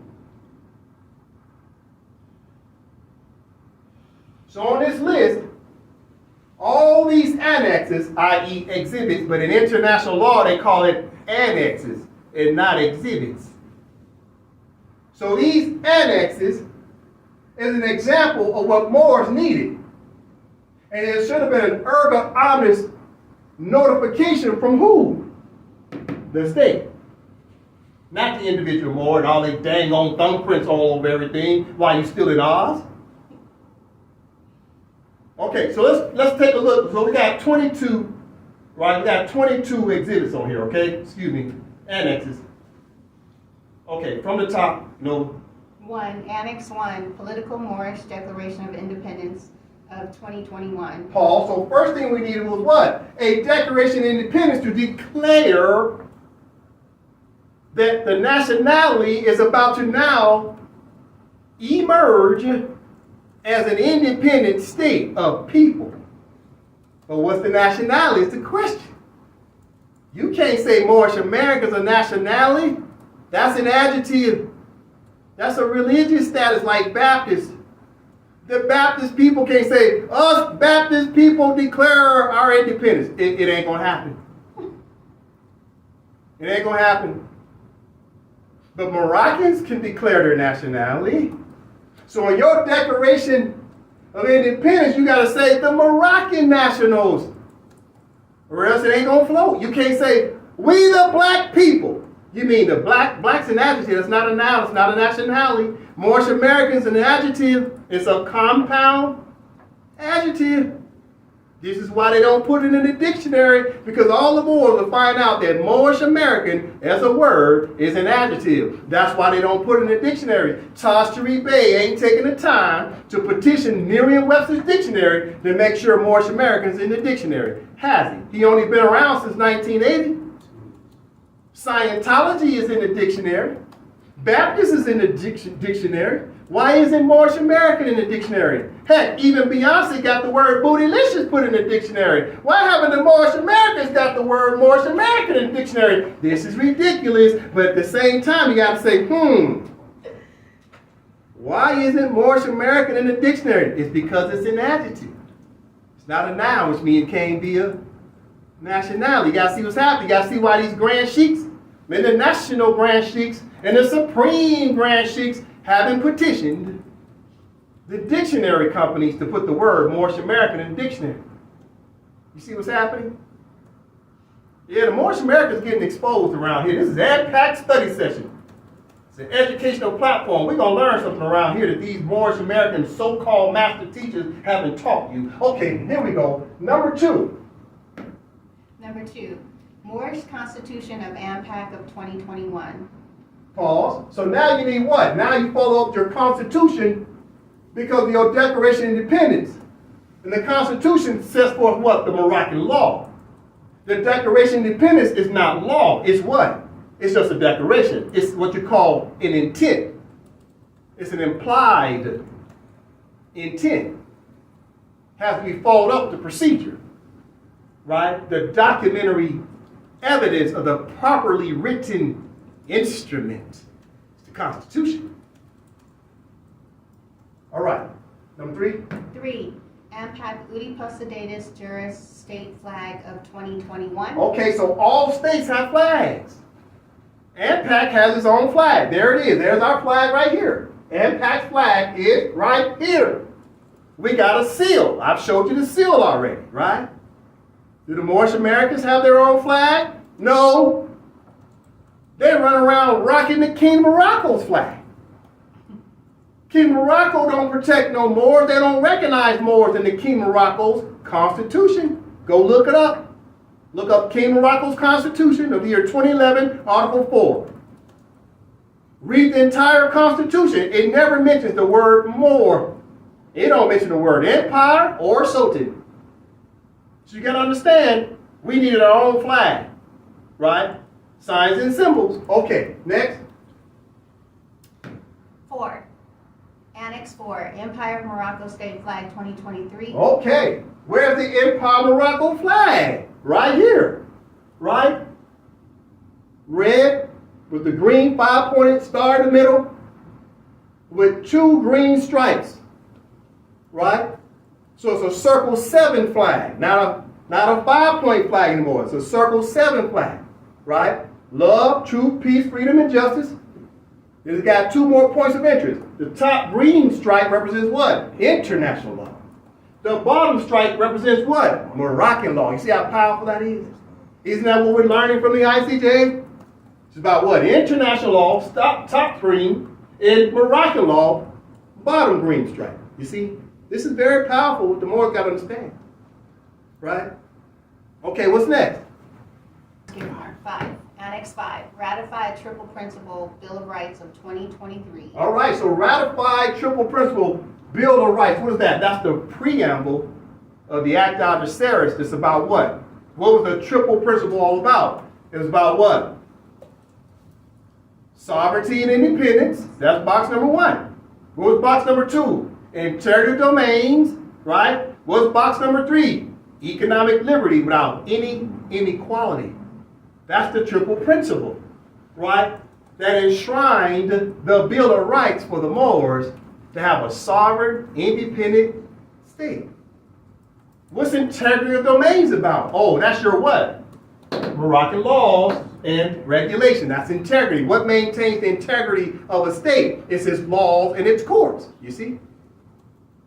And last but not least, economic liberty without any inequality. The money always comes last for your treasury. You see? So that's your Bill of Rights that should be ratified through your state. Okay? Number 6. 6, Accession to the Charter of the United Nations of 1945. Okay, so what does accession mean? Well, accession means you agreed, you accepted, you ratified, you recognized the Charter of the United Nations. And you have to fill out an accession form for the United Nations and deposit it with the Secretariat in accordance to Article 102 of the Charter. So every time you see the word accession, that means you have agreed to recognize the Charter's provisions, right? Every time you see accession, that means your state recognizes that treaty. Because even the Charter is a treaty amongst what? States, member states that recognize it, and non-member states must recognize the Charter. You see? All right. 7, Accessions to the Treaty of Peace and Friendship of 1787. 8, Accessions to the Treaty of Peace and Friendship of 1836. Pause. So both Annex 7 and 8 are about a cession. That's the key word, a cession, which means you agree through the properly written instrument, and you deposit that instrument through your state through its constitutional procedure. The House of Legislative, the legislative branch, recognize these laws and ratify, so we accept the terms and conditions of these treaties, i.e. contracts. Then the House of Legislative, which is the legislative branch, does what? They pass that ratified bill over to the executive branch, where the head of state looks at it too and says, okay, the head of state also agrees and fully ratifies, right, a fully executed contract, because two parties signed it. Who was the two parties signing it? The House of Legislative legislative branch and the executive branch. That made a contract, you see? And in that contract, the state representatives agreed to now be in contract with whatever contract you're talking about, such as the Treaty of Peace and Friendship. That's a contract that's got other people that signed it as well. You see what's happening? Treaties are contracts. Multiple parties sign either bilateral or multilateral. But the first contracting party is within your own state. Legislative branch and executive branch come together to sign and agree. They give the full weight of the state. If only the wazir, head of state, signs it, it doesn't have the full weight of the state. It becomes de facto instead of de jure, you see? All right, we're going down a list of what? We're talking international law and we're talking Moroccan law. Which one of these is Moroccan law? That's the triple principle Bill of Rights that we ratified and just drafted something that said we recognize the preamble of the Act of Serres in the triple principle, you see? Okay, so number 8. 8 is the accession to the Treaty of Peace and Friendship of 1836. 9, Annex 9 is accession to the Madrid Convention of 1880. Annex 10, accession to the Act of Algeciras of 1906. Pause. So as you can see, from Annex 6 on down to Annex 10, these are all treaties that we became contracting parties to these treaties. The Treaty of the Charter, the Treaty of Peace and Friendship, the Treaty of Madrid, and the Treaty of the Act of Algeciras. You must become a contracting party to it in order for you to enforce it. If the Moors haven't done that, they can't enforce the treaties. But who technically can enforce the treaty? Only the state. So the state is becoming a party to the treaty, not the individual Moor. This is why the United States and the several Union states keep telling the Moors, treaties are not self-executing.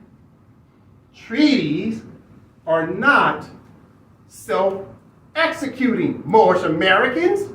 Why?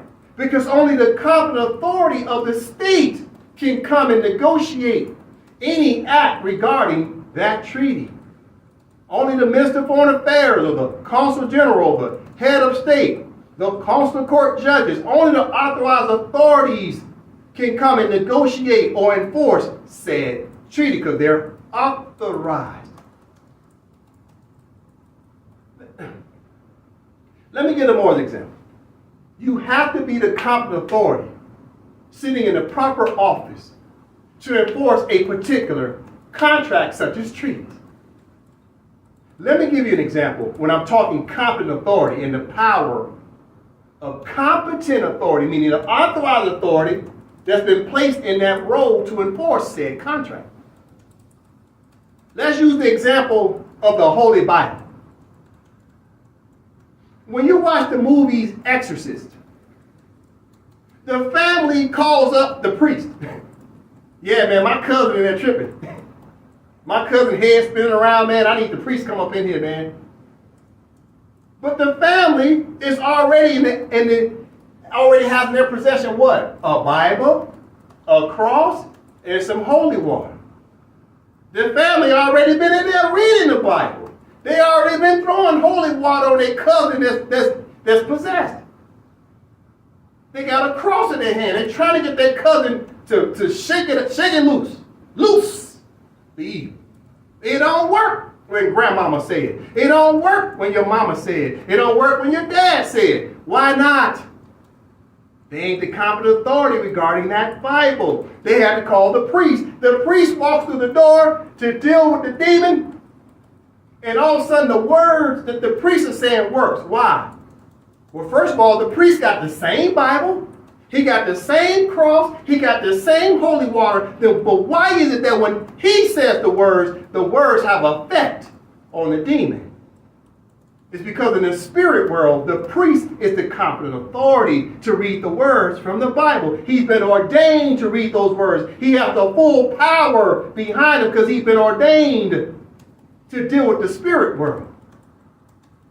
But the family who was trying to help the cousin was not ordained. They wasn't the priest. They wasn't the competent authority. They got the same Bible, same holy water, same cross. Priest walks through the door, same Bible, same cross, same holy water, but it works when he used the word for exorcism, but the family couldn't do it, but yet the family loves the cousin. The priest don't even know the cousin. But the demon recognizes who? The priest. The demon didn't recognize the family. The demon recognized the competent authority. The demon also starts listening and standing up to attention. What the hell's going on? Why these words affected me all of a sudden? It's because the priest in the spirit world is talking. He's the competent authority to use those words. The words, right? I told the Moors, the words create sentences. Sentences create paragraphs, and paragraphs create contracts. So when a priest comes in, he can enforce the contract commonly known as the Bible. That's a contract between us spirit worlds. But the family wasn't the competent authority. They were self-appointed because they thought they had a Bible. They thought they had some authority. You ain't got no authority if you ain't the priest in the spirit world. So the demon had to listen because that's a contract between what they would say, right? In the Bible, you talk about heaven and hell and all these theories. So you got to understand. The Moors were not the competent authority as Moorish Americans. You were self-appointed. You had to be the competent Moroccan authorities according to the ICJ. The ICJ said the Moroccan authorities acquiesced. That means that we were not present. The Moroccan authorities have the authority to enforce the contracts. If you can enforce the contracts, you can also enforce Moroccan laws and regulations. As a Moorish American, you can't do it. As a black person, you can't do it. As a Hebrew Israelite, you can't do it. As a Negro, color, I don't care what misnomer you have, if you're not referring to yourself as Moroccan and the state recognizes you Moroccan, so you come back to the state, renounce the jurisdiction of the United States, and then pledge allegiance to the state, then you ain't the competent authority sitting in the office of said state. So now you out there as a Moorish American, or you black, and you marching and praying, and you sitting in all kind of writs and affidavits, and you wonder why it ain't working. You ain't the competent authority. You were not ordained by the state. This is what Moors got to understand. The Moorish Americans run around with treaties in their hand. That's just like having a Bible. It don't work if you ain't the competent authority. Only Moroccan authority has power. Only the priest has power. I'm talking to the Moorish Americans right now. I'm talking to Black America right now. Black America talking about no justice, no peace. Guess what? You don't know nothing about justice because you don't even know your nationality. You're Moroccans.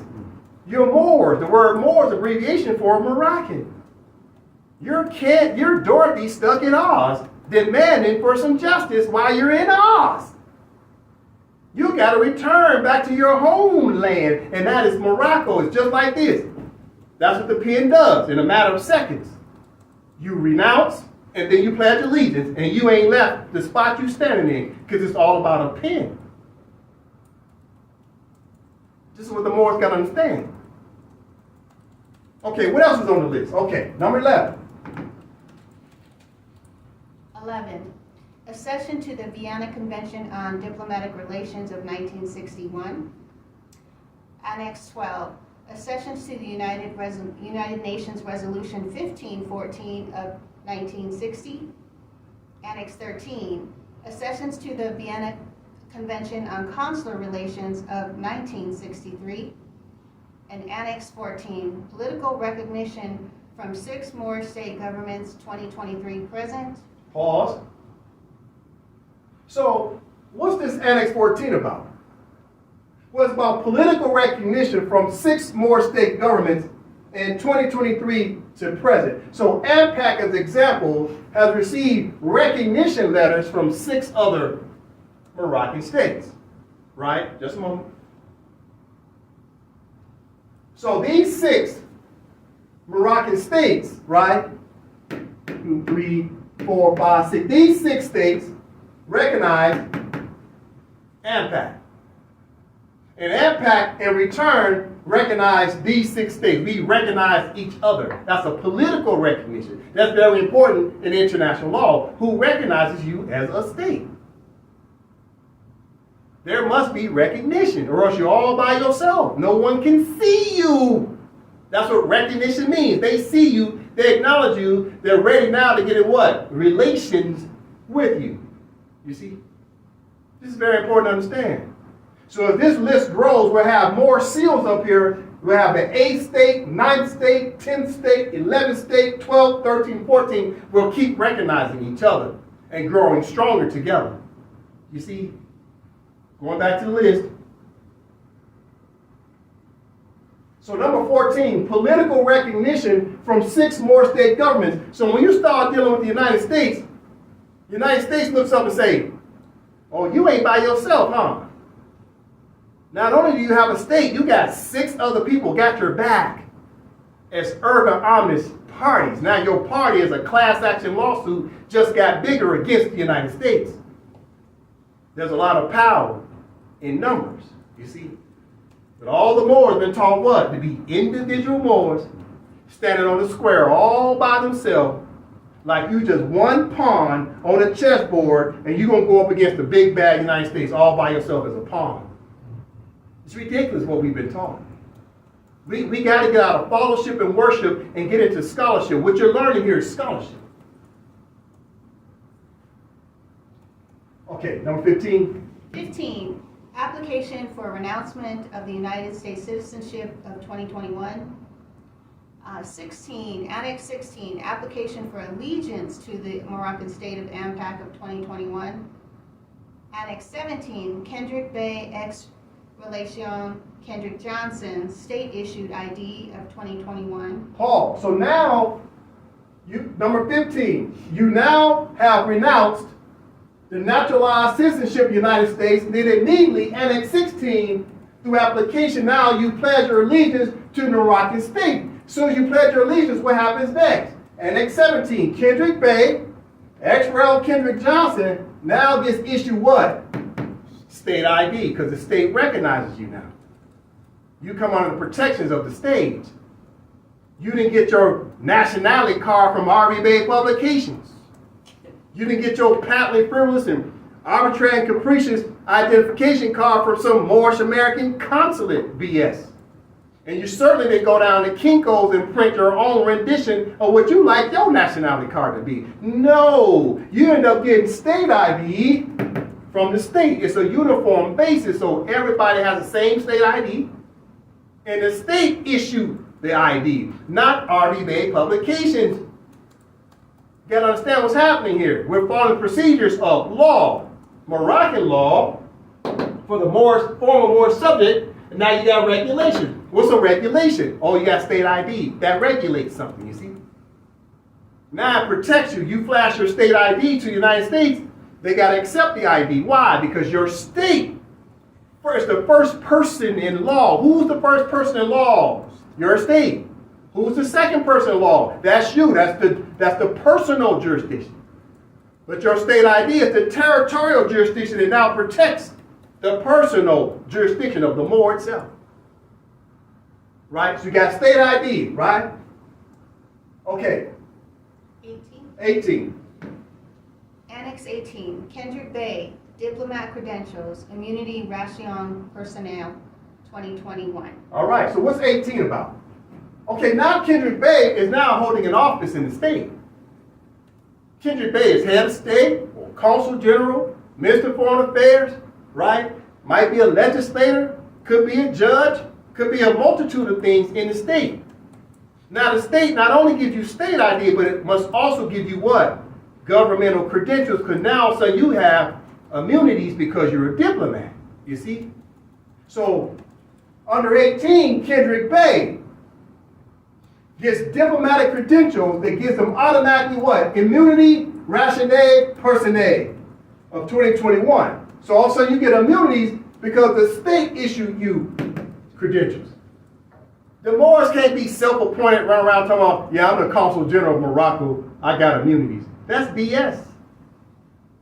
Did the state issue you, first of all, your office? Did the head of state say that you were consul general? No. Did the state issue you state ID as well as governmental credentials? No. Then therefore, you're not entitled to immunities. Under the Vienna Convention on Diplomatic Relations of the year 1961. You're not entitled to it. You must be the competent authority, the Moroccan authority. Isn't that what the ICJ said? You must be the Moroccan authority. Moors claim they're Moorish Americans. They ain't claim to be Moroccans.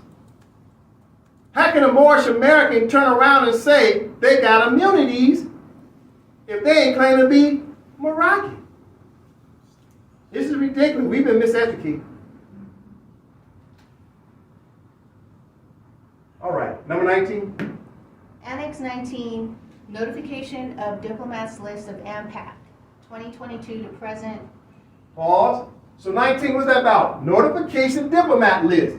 Okay, for example, if AMPAC had a diplomat list, let's say 20 people on a diplomat list, well, you got to give who notification? The United States and the several union states. Let them know, hey, we got diplomats. Those diplomats all have what? Immunities. Qualified immunities. According to what? International law and what else? Moroccan law. Why is it Moroccan law? Because the state issued the credentials. That now sets up what? Regulation. Is regulating what? The law, Moroccan law. And you don't need the United States permission. Isn't that what the ICJ said? You see how this is working out? You move your pieces in combination. It's political chess. One thing at a time. Okay, next. Annex 20, notification of protected persons list of former Moorish subjects, 2022. All right, so what's Annex 20 about? You also have to get a notification of who? Kendrick Johnson. Kendrick Johnson is the protected person on the protected person list because that's the former Moorish subject. You have to get the United States notification that Kendrick Johnson renounced the jurisdiction and then pledged jurisdiction to the Moroccan state. So you still got to get the United States notification that Kendrick Johnson comes under the protections of Moroccan law. And ain't nothing the United States can do to stop it. But you have to show evidence that you did that. Who shows the evidence? The state sends the evidence off. Not you talking about, yeah, I'm an individual, I'm sending my packages off to the United States all by myself. It's ridiculous. So right here says Annex 20, notification of protected persons list of former Moorish subjects. All the former Moorish subjects, which is Kendrick Johnson, goes on a protected persons list because Kendrick Johnson is the name that's the former Moorish subject. That was the naturalized person of the United States. Mm-hmm. You see, you're giving the United States and the several Union states all this evidence. It's documentary evidence. It's your state of facts. You see? Okay, next one. Annex 21, consular court orders regarding Moorish nationals and treaties of 2022. Annex 22, consular court orders regarding former Moorish subjects and proteges of 2022. All right, so what's 21 and 22 about? Now the consular court has an obligation to set forth an order to the United States and the several Union states to let them know that, first of all, the Moorish nationals are enforcing the treaties. The consular court got to let the United States know Moroccan law, Moroccan treaties are binding against the United States, that the Moroccans, through their Moroccan constitution, is now enforcing treaties and Moroccan law. It was binding on the consular court.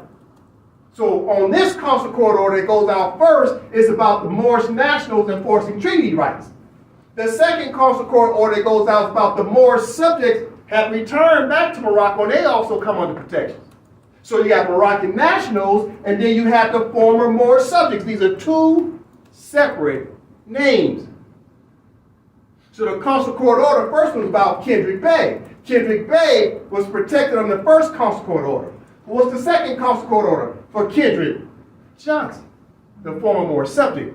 So you got two consular court orders that went out to protect both names, to come under the umbrella of Moroccan law. You see? Why do you have to submit a consular court order immediately out? You know why?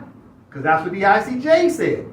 Okay, let's go back to the ICJ. That's the purpose of today's class, about the ICJ. Let's go back to the case. Okay. So, going back up, okay, we're going to go to page 202, okay? We're going to paragraph 3, okay? No. In the absence of any treaty provisions dealing with this matter, it has been contended that a right of assent can be based on custom, usage, or practice.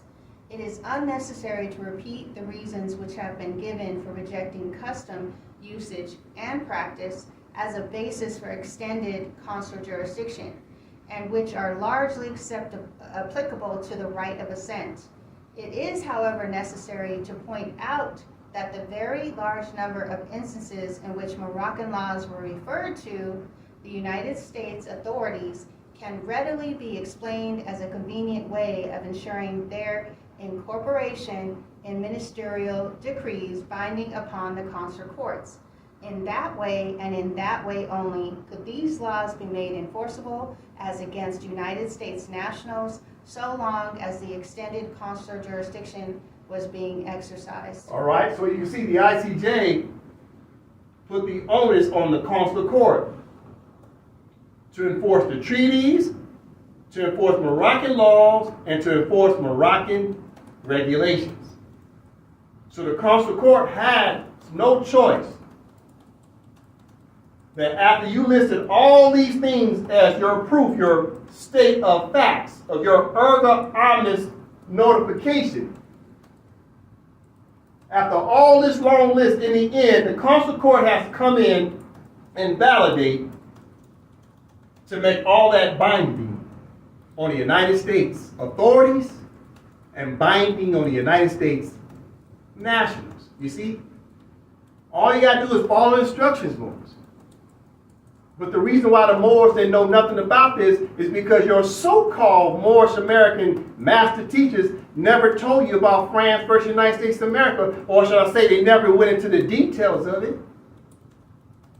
Your Moorish American teacher never even taught you about the Treaty of Madrid or the Act of Algeciras. So how was Moors supposed to understand this stuff? Your so-called Moorish American master teachers didn't even read the charter out loud to you, much less any of the United Nations resolutions regarding Resolution 1514 and its 7 articles about decolonization, which is what the Africans was using to decolonize all throughout Africa. They was using the charter and the United Nations resolutions. They didn't even have treaties. They was only using the charter and the United Nations resolutions to get their independence. And the Moors sitting over here, we got treaties and the charter and resolutions. And on top of that, France versus United States of America came out in 1952. The African states then started decolonizing into the late 50s and all throughout the 60s. So the Moors could have been the first ones to decolonize throughout the Empire of Morocco right after 1952. But they let the African states do it even before the Moors over here. You know what happened? We got sold out. We got hoodwinked, bamboozled, and led astray by the overseers that looked just like us. They told us we were Negroes, blacks, colors, African American, Moorish American, Hebrew Israelite, Indian, mulatto, Puerto Rican, every adjective in the book. Everything but a noun, which is Moroccan, i.e. more. You see what's happening?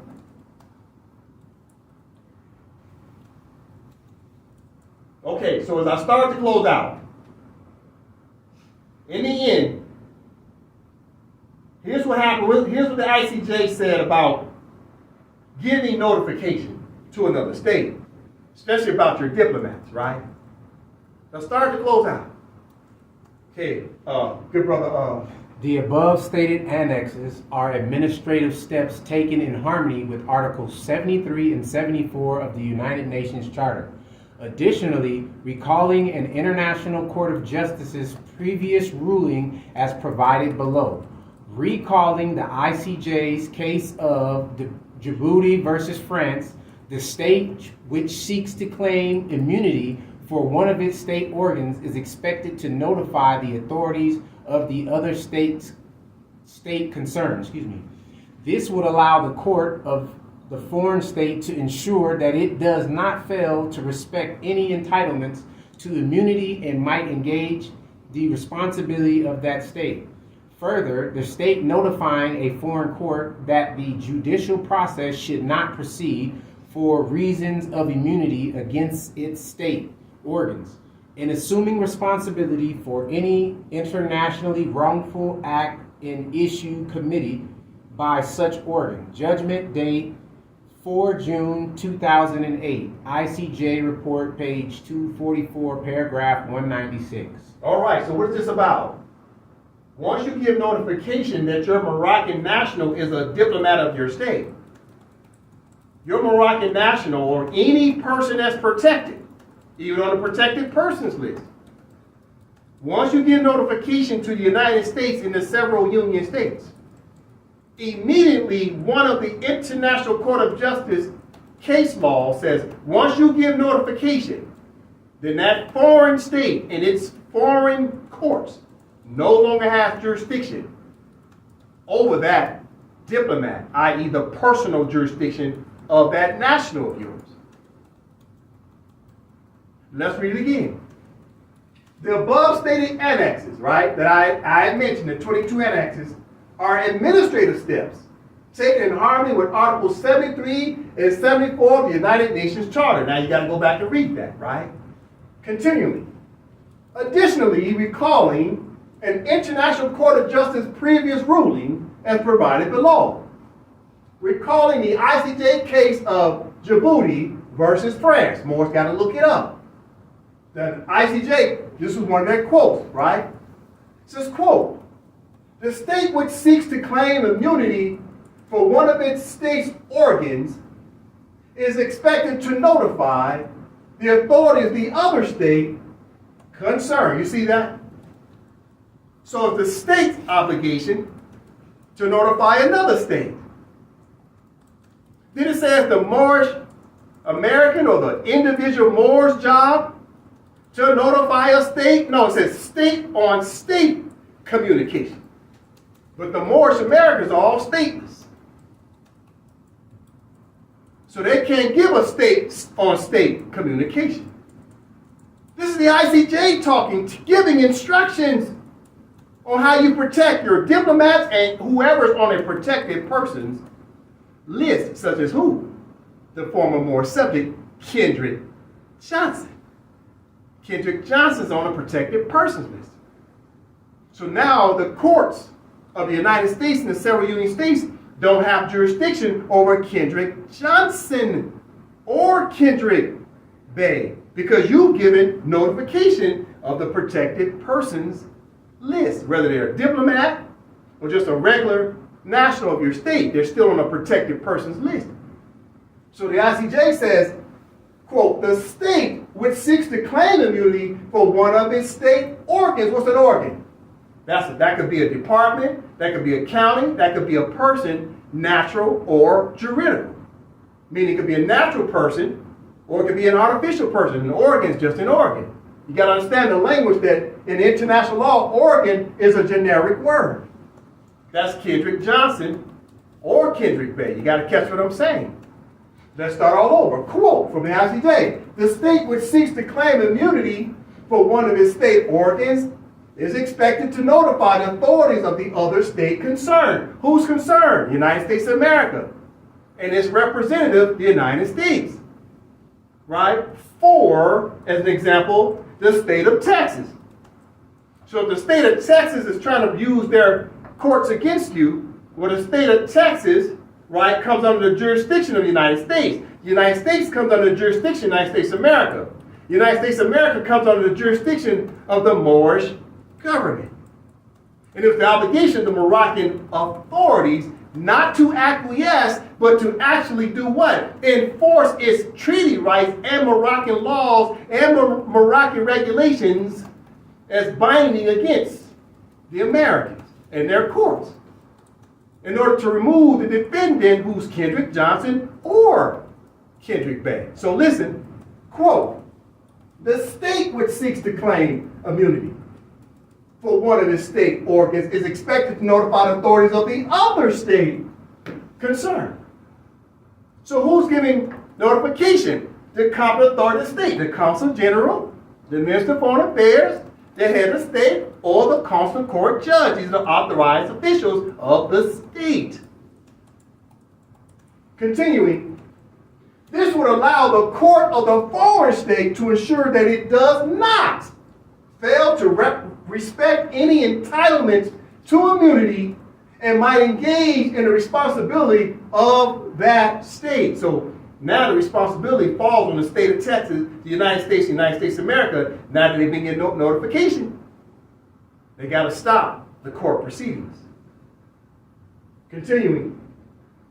Further, the state notifying a foreign court that the judicial process should not proceed for reasons of immunity against its state organs is assuming responsibility for any internationally wrongful act and issue committed by such organ. End quote. So who's committing an internationally wrongful act? As an example, the state of Texas or the federal government of the United States, because you've given them notification. Now their courts have an obligation to cease and desist. They cannot bring any adjudication against your protected persons if they were on the list. But whose obligation was it to give them the list? It was the state, the Moroccan authorities of said state. And all the Moors are running around here stateless, claiming they got some type of inalienable rights and unalienable rights. And they ain't got nothing whatsoever. And this is why the United States of America, the United States and the several union states keep telling all the Moors, all you got is a belief. And everything you put on the record, Moorish American, with all your red thumbprints is patently frivolous and arbitrary and capricious. Because you're not the competent authority of the state. And nor has the state provided you any immunities or protections from said state. And this is what the Moors got to take away from this class. We're talking about the ICJ is going to protect the Moors' treaties. The ICJ is going to protect the Moors' Moroccan laws. And the ICJ is going to protect the Moors' regulations. Because the ICJ already knows that the Moors are going to need some help. But we will never be able to utilize the ICJ if first we don't have a constitution that creates the state. Because only states can be parties in front of the ICJ. I end with that. Islam. Islam.